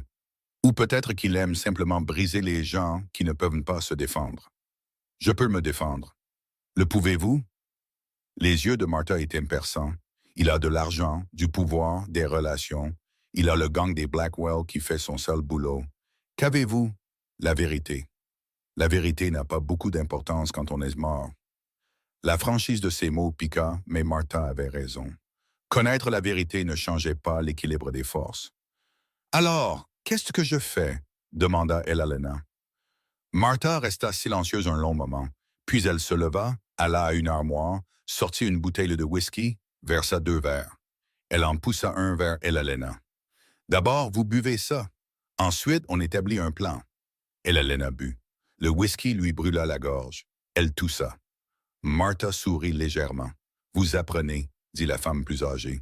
« Il y a quelques mois, vous auriez refusé. Il y a quelques mois, j'étais une personne différente. » « Non, » dit Martha, « vous ne l'étiez pas. Vous avez toujours été cette personne. Vous ne le saviez juste pas encore. » Elle se rassit, étudia Elena de l'autre côté de la table. « Voici ce que je pense. Hargrove sait qui vous êtes, sait que vous avez des raisons de le détester. Cela vous rend dangereuse. Il va agir contre vous, bientôt. Qu'il essaye. Ne soyez pas stupide. Vous n'êtes pas prête à l'affronter de front. Vous savez à peine tirer droit, à peine tenir sur un cheval. Vous avez besoin de temps, d'entraînement, d'alliés. J'ai vous, William Daniel. C'est un début, mais ce n'est pas assez. Nous avons besoin de preuves, de vraies preuves. Quelque chose qui lie Hargrove à la mort de Jacob, aux menaces, à tout. Comment obtient-on ça? Martha sourit. Ce n'était pas un sourire agréable. On le force à dévoiler son jeu. On le met tellement en colère. On le menace à un point tel qu'il fera quelque chose de stupide. Quelque chose que nous pourrons prouver. C'est dangereux. Vivre est dangereux. Au moins de cette façon, vous êtes sans contrôle. Elhalena y réfléchit à la lettre de Jacob, aux promesses brisées de son père, à la vie qu'elle avait laissée derrière elle à Boston. Elle était venue dans l'Ouest pour s'échapper, pour recommencer, pour devenir quelqu'un de nouveau. Mais on ne pouvait pas fuir le passé. Finalement, il vous rattrapait. Finalement, il fallait se retourner et l'affronter. Dites-moi quoi faire, dit-elle. Martha se pencha en avant. D'abord, nous rassemblons plus de preuves. Nous examinons les registres du Bureau des terres. Nous découvrons si d'autres éleveurs ont eu des problèmes avec Hargrove. Nous établissons un schéma. Le Bureau des terres est en ville. Alors vous irez en ville demain. Je viendrai avec vous. Et si Hargrove a des gens qui surveillent, qu'ils surveillent. Nous ne faisons rien d'illégal, juste des recherches sur des revendications de propriété. Martha fit une pause. Mais nous apporterons des fusils, juste au cas où. Le lendemain matin, Elhalena et Martha se rendirent à Clearwater Creek. C'était une belle journée de printemps, chaude, magnifique, le genre de journée qui vous faisait oublier que l'hiver avait jamais existé. Mais Elhalena ne pouvait pas se détendre. Elle scrutait la rue, cherchant des menaces, les hommes de Hargrove, un danger tapi dans chaque ombre. « Vous allez vous épuiser, dit Martha. Gardez votre énergie pour quand vous en aurez vraiment besoin. » Elles attachèrent leurs chevaux devant le bureau des terres, un petit bâtiment qui servait également de bureau d'arpenteur et de dépôt des archives territoriales. À l'intérieur, un employé était assis derrière un bureau, lunettes, cheveux clairsemés, le dos voûté permanent d'un homme qui avait passé trop d'années penché sur des registres. « Je peux vous aider, mesdames ?» demanda-t-il, pas hostile, juste fatigué. « Nous aimerions voir les registres de propriété de ce comté, » dit Elhalena. Plus précisément, les demandes de concession déposées au cours des 5 dernières années. L'employé cligna des yeux. « C'est beaucoup de registres. »« Nous avons le temps. » Il haussa les épaules, les conduisit dans une arrière-salle bordée d'étagères, désigna une section. « Demandes de concession, organisées par année, servez-vous. » Martha et Elhalena se mirent au travail. Elles trouvèrent le dépôt initial de Jacob, avril 1873, 640 acres, description légale, burn, tout en bonne et due forme. Maintenant, cherchez la demande de Hargrove, dit Martha. Il fallut 1 heure, mais elles la trouvèrent, un dépôt daté de juin 1873 pour des terres qui incluaient la propriété de Jacob, 2 mois après que Jacob eut déposé sa demande sur la même terre. « Ce n'est pas possible, » dit Elhalena. « On ne peut pas déposer une demande sur une terre déjà revendiquée. »« On peut si l'arpenteur fait une erreur, » dit Martha, « ou si quelqu'un soudoie l'arpenteur pour qu'il fasse une erreur. » Elles continuèrent de chercher, trouvèrent une plus. 4 autres petits ranchs, tous avec le même schéma. Concession initiale déposée, puis quelques mois plus tard, un dépôt de Hargrove sur des terres qui se chevauchaient. Dans chaque cas, le concessionnaire initial avait finalement vendu à Hargrove, généralement pour bien moins que la valeur de la terre. « Il dépose une demande frauduleuse, » dit Martha lentement, « crée un litige juridique, puis fait pression sur le concessionnaire pour qu'il vende plutôt que de se battre au tribunal, parce que le tribunal coûte de l'argent, prend du temps, et la plupart des petits éleveurs ne peuvent se permettre ni l'un ni l'autre. »« C'est du vol, » dit Elhalena, « du vol légal. » Oui, mais le prouver, c'est là le problème. Elles notèrent les numéros de demande, les dates, les noms des autres éleveurs qui avaient été chassés. Elhalena ressentit une sombre satisfaction. C'était une preuve, une vraie preuve. Si elle pouvait montrer un schéma, montrer que Hargrove avait fait cela à plusieurs reprises, montrer que tout son empire était bâti sur la fraude, elle pourrait le détruire de la même manière qu'il avait détruit son père. Elle quittait le bureau des terres quand cela arriva. 2 hommes sortirent de l'allée à côté du bâtiment, des hommes costauds, au visage dur, le genre qui réglait les différends avec les poings plutôt qu'avec les mots. « Miss Sutton, » dit l'un d'eux, « Monsieur Hargrove voudrait vous parler. » La main de Martha se déplaça vers le fusil qu'elle portait en bandoulière. « La dame n'est pas intéressée. »« Je ne demandais pas, » dit l'homme. Il fit un pas en avant. Et c'est là qu'Elhalena vit le 3e homme derrière eux, bloquant la rue vers leurs chevaux. Elles étaient encerclées. Le cœur d'Elhalena battait la chamade, mais elle garda sa voix stable. « Si M. Hargrove veut me parler, il peut prendre rendez-vous par les voies appropriées. » Le premier homme sourit, sans humour. Voyez-vous, le problème, c'est que M. Hargrove n'aime pas attendre, et il n'aime pas que les gens fouinent dans des affaires qui ne sont pas les leurs. Les archives publiques sont l'affaire de tous, dit Martha. Son fusil était maintenant décroché de son dos, pas pointé, mais prêt. Maintenant, écartez-vous. Nous partons. Je ne peux pas vous laisser faire ça, madame. Pas avant que Miss Sutton n'ait eu sa conversation avec M. Hargrove. L'homme derrière eux se rapprocha, leur coupant la retraite. L'esprit de l'Alena tournait à plein régime. Elles étaient au milieu de la ville, mais la rue était vide. En milieu de matinée, un jour de semaine, la plupart des gens travaillaient. Les quelques-uns qui auraient pu être là restaient hors de vue. Personne ne voulait d'ennui avec les hommes de Hargrove. « Si vous nous touchez, c'est une agression, » dit Elena. « Le shérif Patterson va... »« Le shérif est hors de la ville, » interrompit le premier homme. « L'adjointe aussi. Des problèmes au camp minier. Ils ne seront pas de retour avant demain. »« Bien sûr, comme c'est pratique. » Martha changea de position. « Dernière chance, les gars. Partez. »« Ou quoi? Vous allez nous tirer dessus au milieu de la ville? » L'homme rit. « Vous n'êtes pas si stupide, Madame Robertson. » Il avait raison. Si Martha tirait la première, ce serait elle qui serait arrêtée. Même en légitime défense, même avec les hommes de Hargrove les menaçant, une femme tirant sur un homme en ville serait difficile à défendre. L'homme fit un autre pas, tendit la main vers le bras d'Elena. Le fusil de Martha se leva. « Ne faites pas ça. » L'homme se figea, regarda le fusil, regarda le visage de Martha, et vit quelque chose qui le fit reconsidérer. « Vous ne le ferez pas, dit-il, mais il semblait moins certain. Essayez-moi. » Pendant un long moment, personne ne bougea. La rue était silencieuse, à l'exception du vent qui soulevait la poussière. Puis une voix appela depuis le bout de la rue. « Un problème ici? » William Robertson, assis sur son cheval, le fusil sur sa selle, et derrière lui Daniel Tucker, également armé. L'équilibre avait changé. 3 contre 3, de meilleures chances. Le premier homme recula, leva les mains en signe de paix. « Pas de problème, dit-il. On avait juste une conversation. »« Ça ressemblait à plus que ça, dit William. Il s'approcha, gardant son fusil visible. « Ces dames partent maintenant. Vous allez les laisser passer. Monsieur Hargrove n'aimera pas ça. »« Je me fiche de ce que Hargrove aime, dit William. Mais maintenant, bougez. » Les hommes bougèrent lentement, à contre-cœur, mais ils bougèrent. Martha et Elena marchèrent jusqu'à leurs chevaux, montèrent. William et Daniel se positionnèrent entre les femmes et les hommes de Hargrove.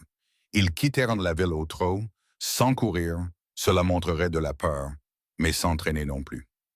Une fois sortis de Clearwater Creek, William se plaça à côté d'Elena. « Vous allez bien? » Elle hocha la tête. Ne pouvait pas encore tout à fait faire confiance à sa voix. « Nous étions en ville pour acheter des provisions, » dit William. « On a vu les hommes de Hargrove vous suivre jusqu'au bureau des terres. On s'est dit que ça pourrait mal tourner. »« Vous aviez raison, dit Martha. Merci, William. Toi aussi, Daniel. » Daniel baissa la tête. Heureux d'être arrivé à temps, ils chevauchèrent en silence pendant un moment. Les mains d'Elena tremblaient maintenant que le danger était passé. L'adrénaline se dissipant, la laissant faible et effrayée. Elle avait été si proche.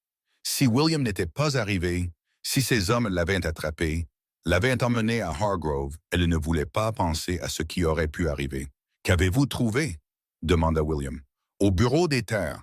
Ça devait être important pour qu'ils agissent comme ça. » Martha expliqua les revendications qui se chevauchaient, le schéma de fraude, les preuves qu'elles avaient découvertes. La mâchoire de William se serra. Il fait ça depuis des années.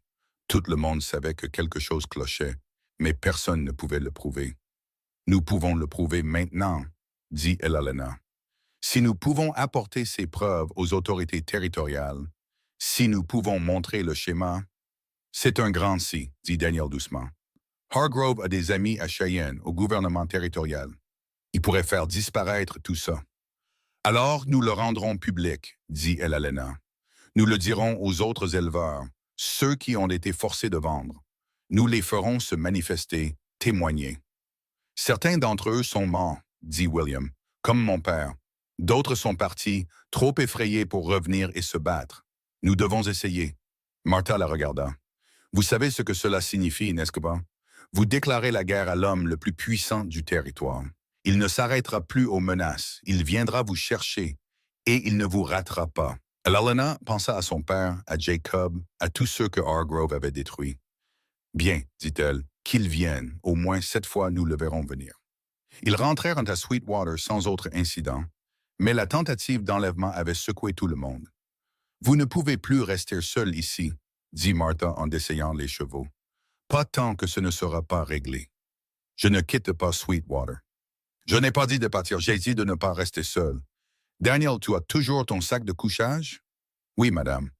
Tu vas dormir dans la grange de Miss Sutton jusqu'à ce que ça se calme. William et moi ferons des patrouilles pour nous assurer que les hommes de Hargrove n'essaient rien la nuit. Je ne peux pas vous demander ça. Vous ne demandez pas. Je vous le dis. Le visage de Martha était déterminé. Jacob était notre ami. Ah, notre voisin. Nous lui avons fait défaut. Nous ne vous ferons pas défaut. Alalena sentit sa gorge se serrer. Merci. Cette nuit-là, Daniel s'installa dans la grange. William patrouilla le périmètre jusqu'à minuit, puis Martha prit le relais jusqu'à l'aube. Alalena essaya de dormir, sans succès. Elle n'arrêtait pas de penser aux hommes en ville, à Hargrove, à la façon dont elle avait failli être enlevée. Elle se leva, chargea le revolver de Jacob, s'entraîna à le dégainer comme Daniel le lui avait montré. Rapide, fluide, visé, tiré. Sauf qu'elle ne tirait pas, elle répétait juste les mouvements encore et encore jusqu'à ce que son bras lui fasse mal. Elle devait s'améliorer, devait être prête, car Martha avait raison. Hargrove arrivait, et la prochaine fois, William ne serait peut-être pas là pour la sauver. Le plan se mit en place au cours des 3 jours suivants. Ils se réunirent au ranch des Robertson.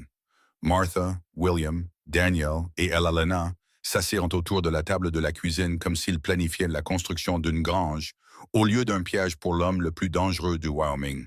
« Nous devons forcer la main de Hargrove, dit Martha, le mettre tellement en colère qu'il fera quelque chose que nous pourrons prouver, quelque chose que même ses amis à Cheyenne ne pourront ignorer. »« Comment ?» demanda Alalena. « Nous répandons une rumeur, dit William, quelque chose qui le menace, qui lui donne l'impression de perdre le contrôle. »« Quel genre de rumeur ?» Daniel se pencha en avant.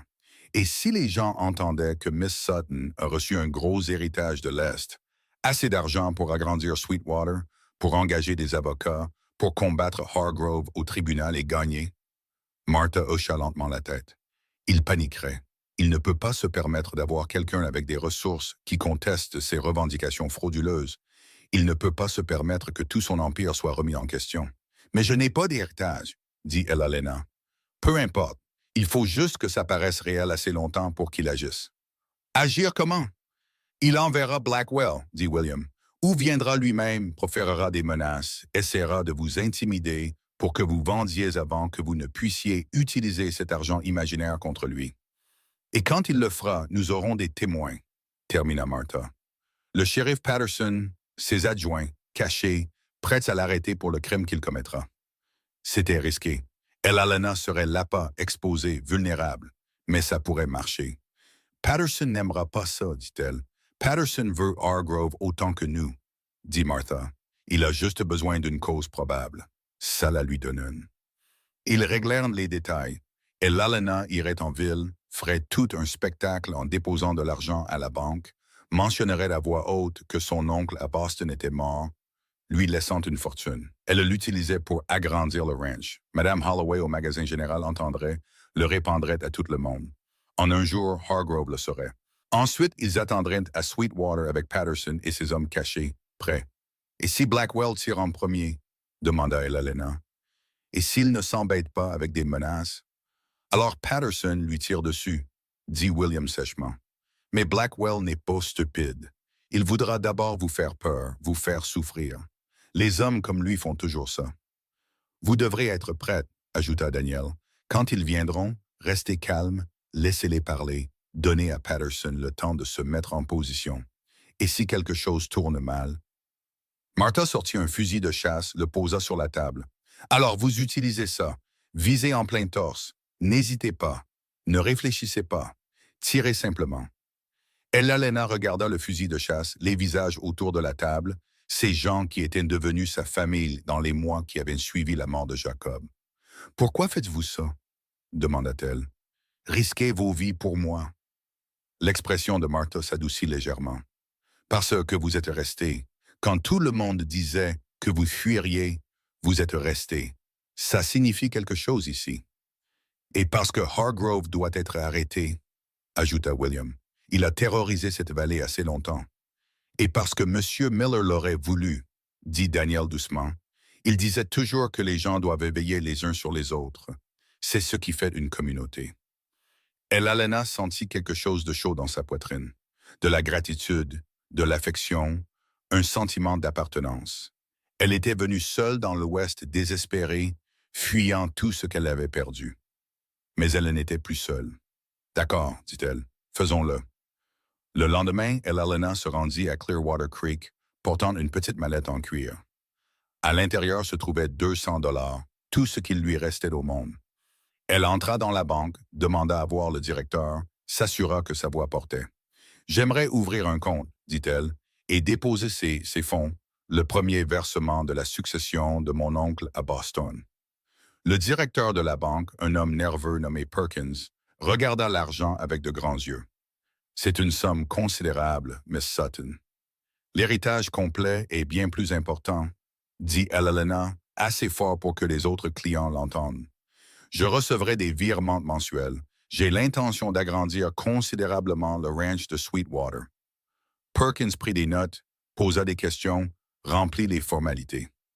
Et Elalena quitta la banque, se rendit directement au magasin général, fit mine de commander des fournitures, du matériel de clôture, du bois, assez pour une construction majeure. Les yeux de Madame Holloway brillaient de curiosité. « On s'agrandit, n'est-ce pas? » demanda-t-elle. « En effet, mon défunt oncle a été très généreux. Je prévois de tripler mon troupeau, de construire une vraie grange et peut-être d'embaucher plusieurs ouvriers. » Mon Dieu, c'est ambitieux. Elalena sourit, paya sa commande et partit en sachant que l'histoire ferait le tour de la ville avant le soir. Le shérif Patterson l'attendait à son bureau. « Vous êtes sûr de vous? » demanda-t-il. « Non, mais je le fais quand même. » Patterson soupira. « Très bien, j'amènerai 3 adjoints. Nous nous positionnerons autour de votre propriété demain soir. Restez à l'intérieur après la tombée de la nuit. Quand ils viendront, et ils viendront, ne faites rien de stupide. Définissez un stupide. Tout ce qui vous fait tuer. Je ferai de mon mieux. » Elalena retourna à Sweetwater au coucher du soleil. La prairie était magnifique dans la lumière dorée, paisible. Elle essaya de la mémoriser, juste au cas où quelque chose tournerait mal. Au ranch, Martha et William attendaient. « C'est fait, » dit Elalena. « Maintenant, nous attendons. » Cette nuit-là, elle ne put ni manger, ni dormir, resta assise sur le porche avec le revolver de Jacob sur ses genoux, regardant l'obscurité, attendant l'aube. Daniel la rejoignit vers minuit. « Je peux vous dire quelque chose, Miss Sutton? » demanda-t-il. « Bien sûr. » Il resta silencieux un long moment. « Monsieur Miller disait que la peur, c'est juste le corps qui se prépare. Pas à fuir, mais à se battre. Ça ressemble à Jacob. Il serait fier de vous, de ce que vous faites, de tenir tête à Hargrove. Ou il penserait que je suis folle. » Daniel sourit légèrement. « Peut-être les deux. » Ils restèrent assis en silence, écoutant la nuit, le vent, le ruisseau, les sons du Wyoming. Demain, tout changerait, d'une manière ou d'une autre. Hargrove viendrait, et Elalena serait prête, ou elle serait morte. Quoi qu'il en soit, l'attente serait terminée. Elle toucha le revolver, du métal froid, lourd, réel. Elle avait tué des loups avec le fusil de William, avait vu la mort de près, mais c'était différent. Ce serait un homme, peut-être plusieurs, et ce serait elle ou eux. « J'ai peur, » admit-elle. « C'est bien, » dit Daniel. « Ça veut dire que vous êtes intelligente. Seuls les imbéciles n'ont pas peur. Et si je panique? Et si je ne peux pas appuyer sur la détente quand il le faudra? » Daniel la regarda. « Vous ne paniquerez pas. Je vous ai vu. Vous ne paniquez pas. Vous agissez. C'est votre nature. » Elalena espérait qu'il avait raison, car demain, elle le découvrirait. Demain, le piège serait tendu, et ce qui suivrait déterminerait non seulement son sort, mais aussi celui de Sweetwater, et de tous ceux qui s'étaient tenus à ses côtés. La frontière met tout le monde à l'épreuve, avait écrit Jacob, mais elle récompense ceux qui restent. Eh bien, Elalena Sutton était restée. Maintenant, elle allait voir quelle récompense la frontière lui réservait. Ils arrivèrent à l'aube, 6 cavaliers surgissant de la brume matinale comme des fantômes, se déplaçant lentement, délibérément, une lenteur qui disait qu'ils savaient qu'ils avaient tout le temps du monde, et Lalena les vit depuis la fenêtre de la cabane. Sa bouche s'assécha. 5 hommes qu'elle ne reconnaissait pas, des visages durs, des ceintures de pistolets portées bas, le genre d'hommes qui gagnaient leur vie par la violence. Et au centre, Frank Blackwell lui-même, grand, barbe noire, un long manteau qui bougeait comme une ombre autour de lui.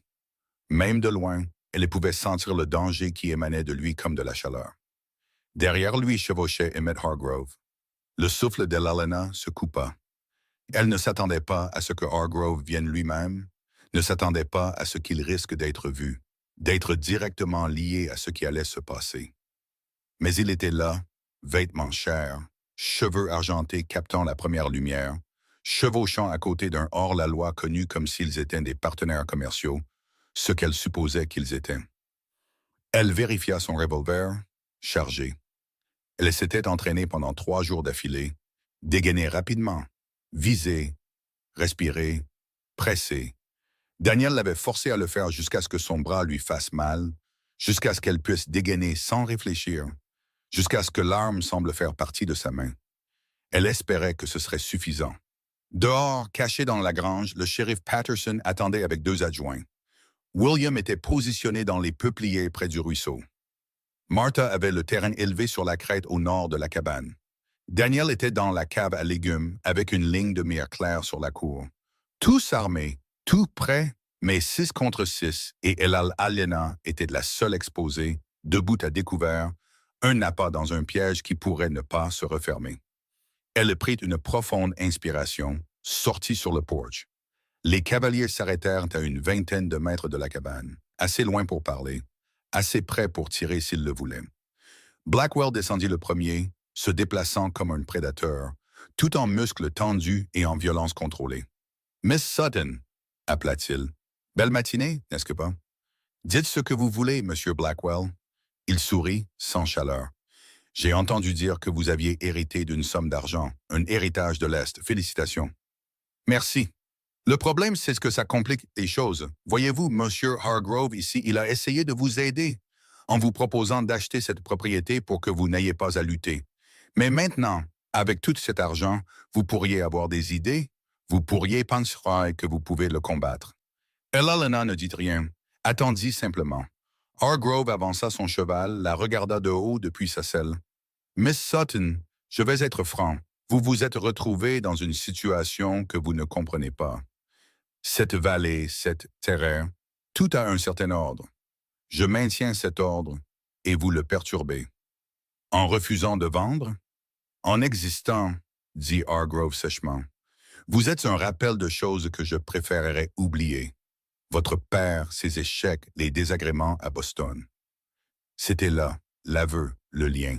Vous avez détruit l'entreprise de mon père, dit Elalena en gardant sa voix stable. Vous avez laissé ma famille sans rien. Votre père s'est détruit lui-même, corrigea Hargrove. Il a emprunté au-delà de ses moyens et refusé de faire face à la réalité. J'ai simplement recouvré ce qui m'était dû. Et maintenant, vous faites la même chose ici.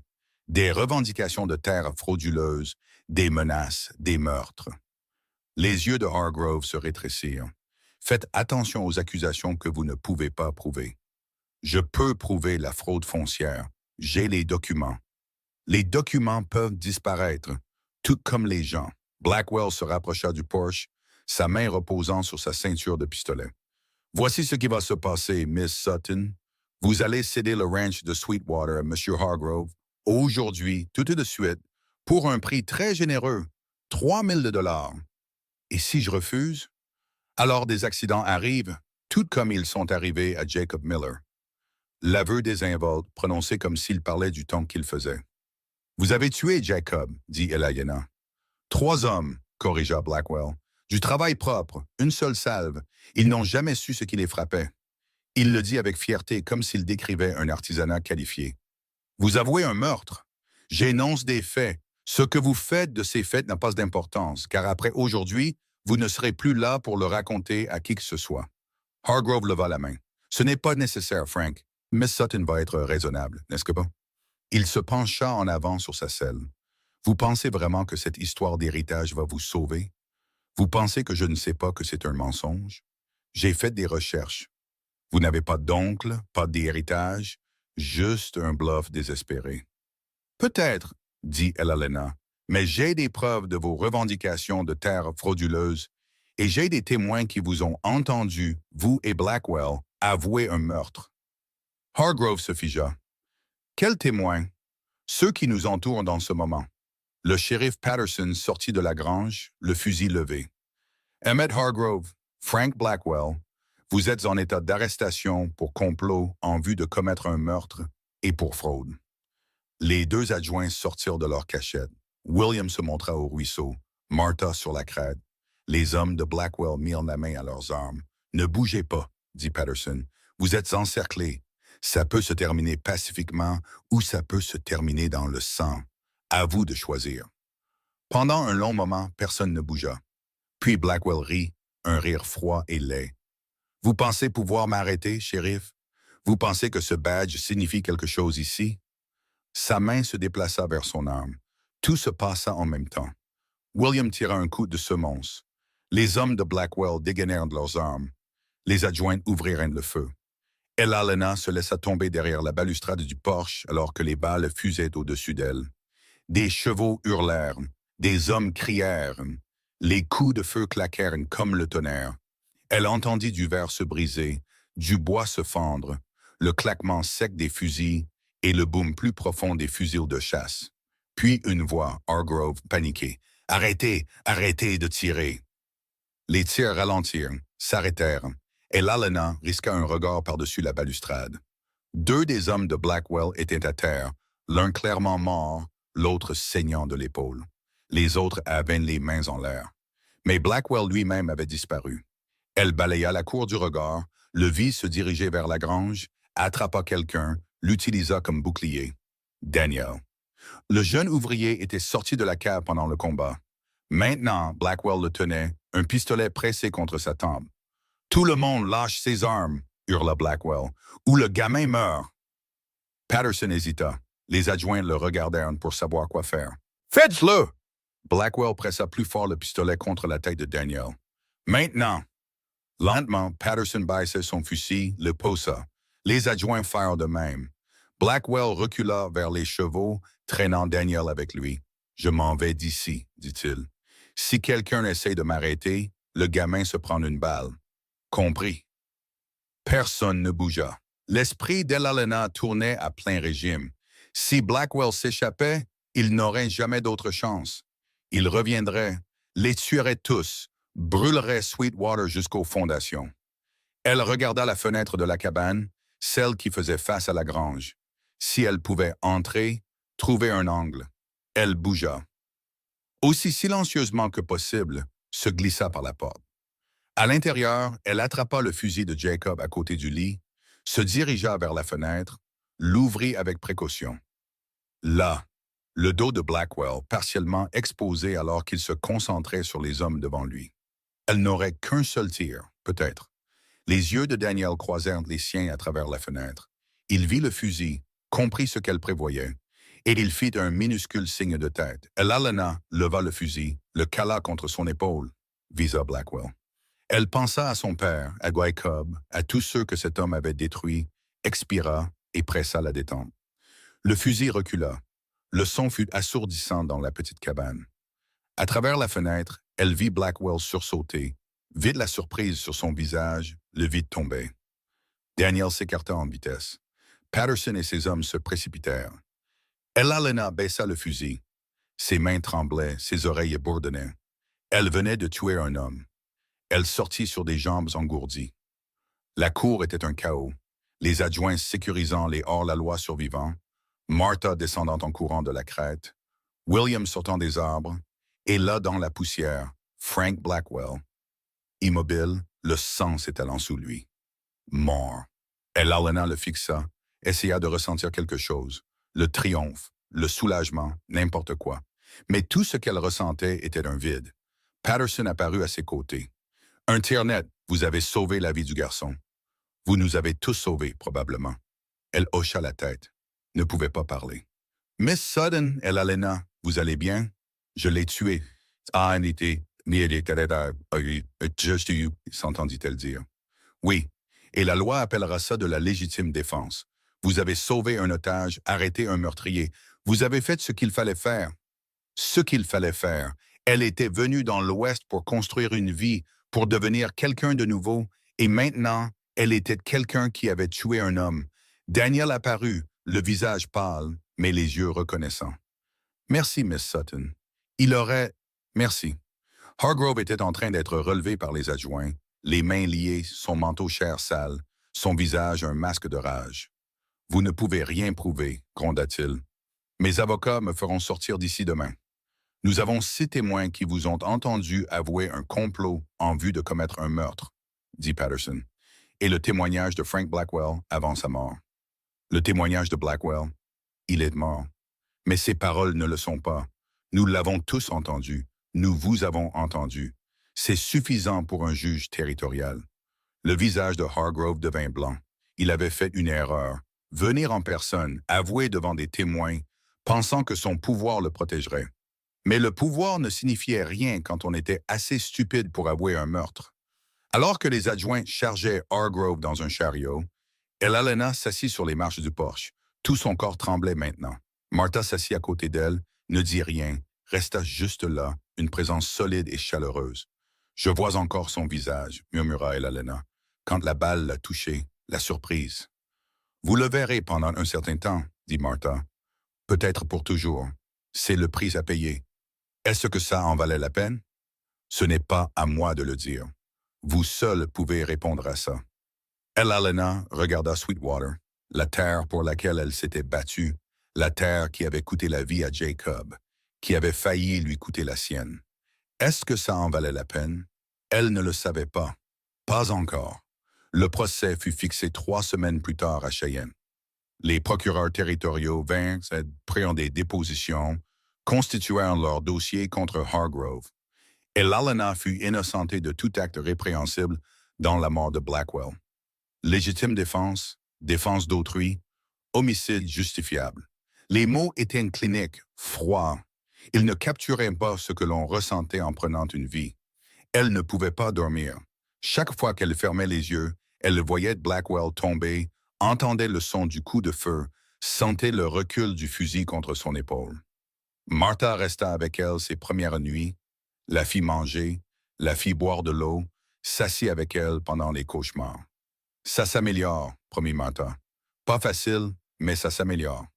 Elena voulait la croire. Le témoignage au procès fut simple. 6 témoins racontant tous la même histoire.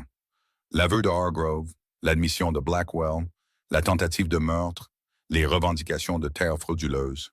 Les avocats de Hargrove essayèrent de discréditer les témoins, les qualifièrent de partiaux, dirent qu'Elena avait fabriqué l'histoire de l'héritage pour piéger un homme innocent. Mais les preuves étaient accablantes. Le schéma de fraude, les menaces, l'aveu public. Le jury délibéra moins d'1 heure. Coupable sur tous les chefs d'accusation. Hargrove fut condamné à 20 ans de prison territoriale. Ses propriétés furent saisies. Les revendications de terres frauduleuses furent annulées. 4 familles récupérèrent leur ranch. Le ranch de Sweetwater fut officiellement enregistré au nom de Elena Sutton, unique propriétaire. Elle aurait dû se sentir victorieuse, justifiée. Au lieu de cela, elle se sentait juste fatiguée. 2 ans plus tard, la matinée était fraîche et claire. Elena se tenait sur son poche, regardant le lever du soleil sur le ruisseau de Sweetwater. La terre avait changé en 2 ans. Une nouvelle grange, un troupeau agrandi, un potager qui approvisionnait la moitié de Clearwater Creek. Elle avait changé aussi. Ses mains étaient rudes, son visage buriné par le soleil et le vent. Elle portait des pantalons plus souvent que des robes, pouvait mieux tirer que la plupart des hommes du comté. Daniel travaillait toujours pour elle, était devenu son contremaître, une présence stable et loyale. Le ranch des Robertson avait prospéré aussi. Martha et William s'étaient agrandis, avaient formé un partenariat avec Sweetwater, partageant les droits de pâturage, les ressources. La vallée était florissante. Sans l'ombre de Hargrove, les petits ranchs pouvaient respirer, pouvaient grandir. Elhalena aurait dû être heureuse, mais il manquait encore quelque chose. Une partie d'elle-même qu'elle avait perdue dans la fusillade, dans les suites, dans les longues nuits où elle ne pouvait pas dormir. Elle entendit des bruits de sabots, se tournant pour voir William arriver. Il passait la plupart des matins maintenant, parfois pour des affaires de ranch, parfois juste pour parler. Bonjour, dit-il, mis de pied à terre, la rejoignit sur le porche. Bonjour. Ils restèrent dans un silence confortable, regardant la lumière se répandre sur la prairie. Il y a quelque chose que je voulais vous demander, dit finalement William. Le cœur d'Elhalena manqua un battement. Elle savait ce qui allait arriver, le savait depuis des mois. Le partenariat entre nos ranchs a bien fonctionné, continua-t-il. Vraiment bien. Et je me disais, peut-être qu'on pourrait étendre ce partenariat, le rendre permanent. William, je ne vous demande pas d'abandonner Sweetwater ou votre indépendance. Je vous demande de partager votre vie si vous le voulez. Et Elhalena le regarda. Cet homme bon et stable qui lui avait sauvé la vie, qui s'était tenu à ses côtés à travers tout, qui n'avait jamais essayé de la changer ou de la contrôler. J'ai besoin de temps, dit-elle, pour y réfléchir. Prenez tout le temps dont vous avez besoin. Je ne vais nulle part. Après son départ, Elhalena se rendit au petit cimetière sur la colline. 2 tombes maintenant, Jacob Miller, et à côté de lui une stèle pour son père. Elle l'avait fait faire, avait ramené sa mémoire dans l'Ouest. Elle s'assit à côté de la pierre tombale de Jacob, traça les lettres avec son doigt. « J'ai tenu ta promesse, dit-elle. Je suis devenu quelqu'un de nouveau, quelqu'un d'assez fort pour cet élan. » Elle retira la simple alliance en or qu'elle portait encore, celle qu'elle avait achetée à Omaha, qu'elle avait portée pendant 2 ans comme une promesse à un homme mort. Mais je pense qu'il est temps de laisser tomber, temps de choisir mon propre avenir, pas celui que nous avions prévu, pas celui que tu avais promis, le mien. Elle posa l'alliance sur la pierre tombale et sentit un poids s'envoler. Merci Jacob de m'avoir amené ici, d'avoir cru que je pouvais le faire. Mais j'ai fini de vivre pour les fantômes. Elle se leva, regarda Sweetwater, la terre qu'elle avait gagnée, l'héritage qu'elle avait construit. Puis elle redescendit la colline, vers les vivants, vers demain, vers tout ce qui allait suivre. Épilogue. On raconte encore des histoires sur Elhalena Sutton dans cette partie du Wyoming. L'épouse par correspondance qui est devenue une légende, l'institutrice de Boston qui a fait tomber Emmett Hargrove, la femme qui n'a jamais abandonné.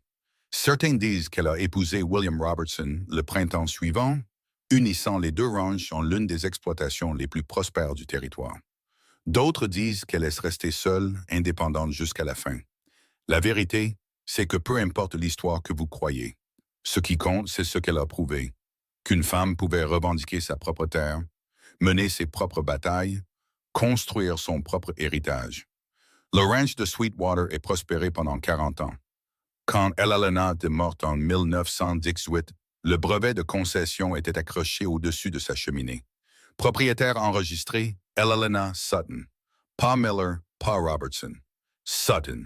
Son père avait bâti un empire et l'avait perdu.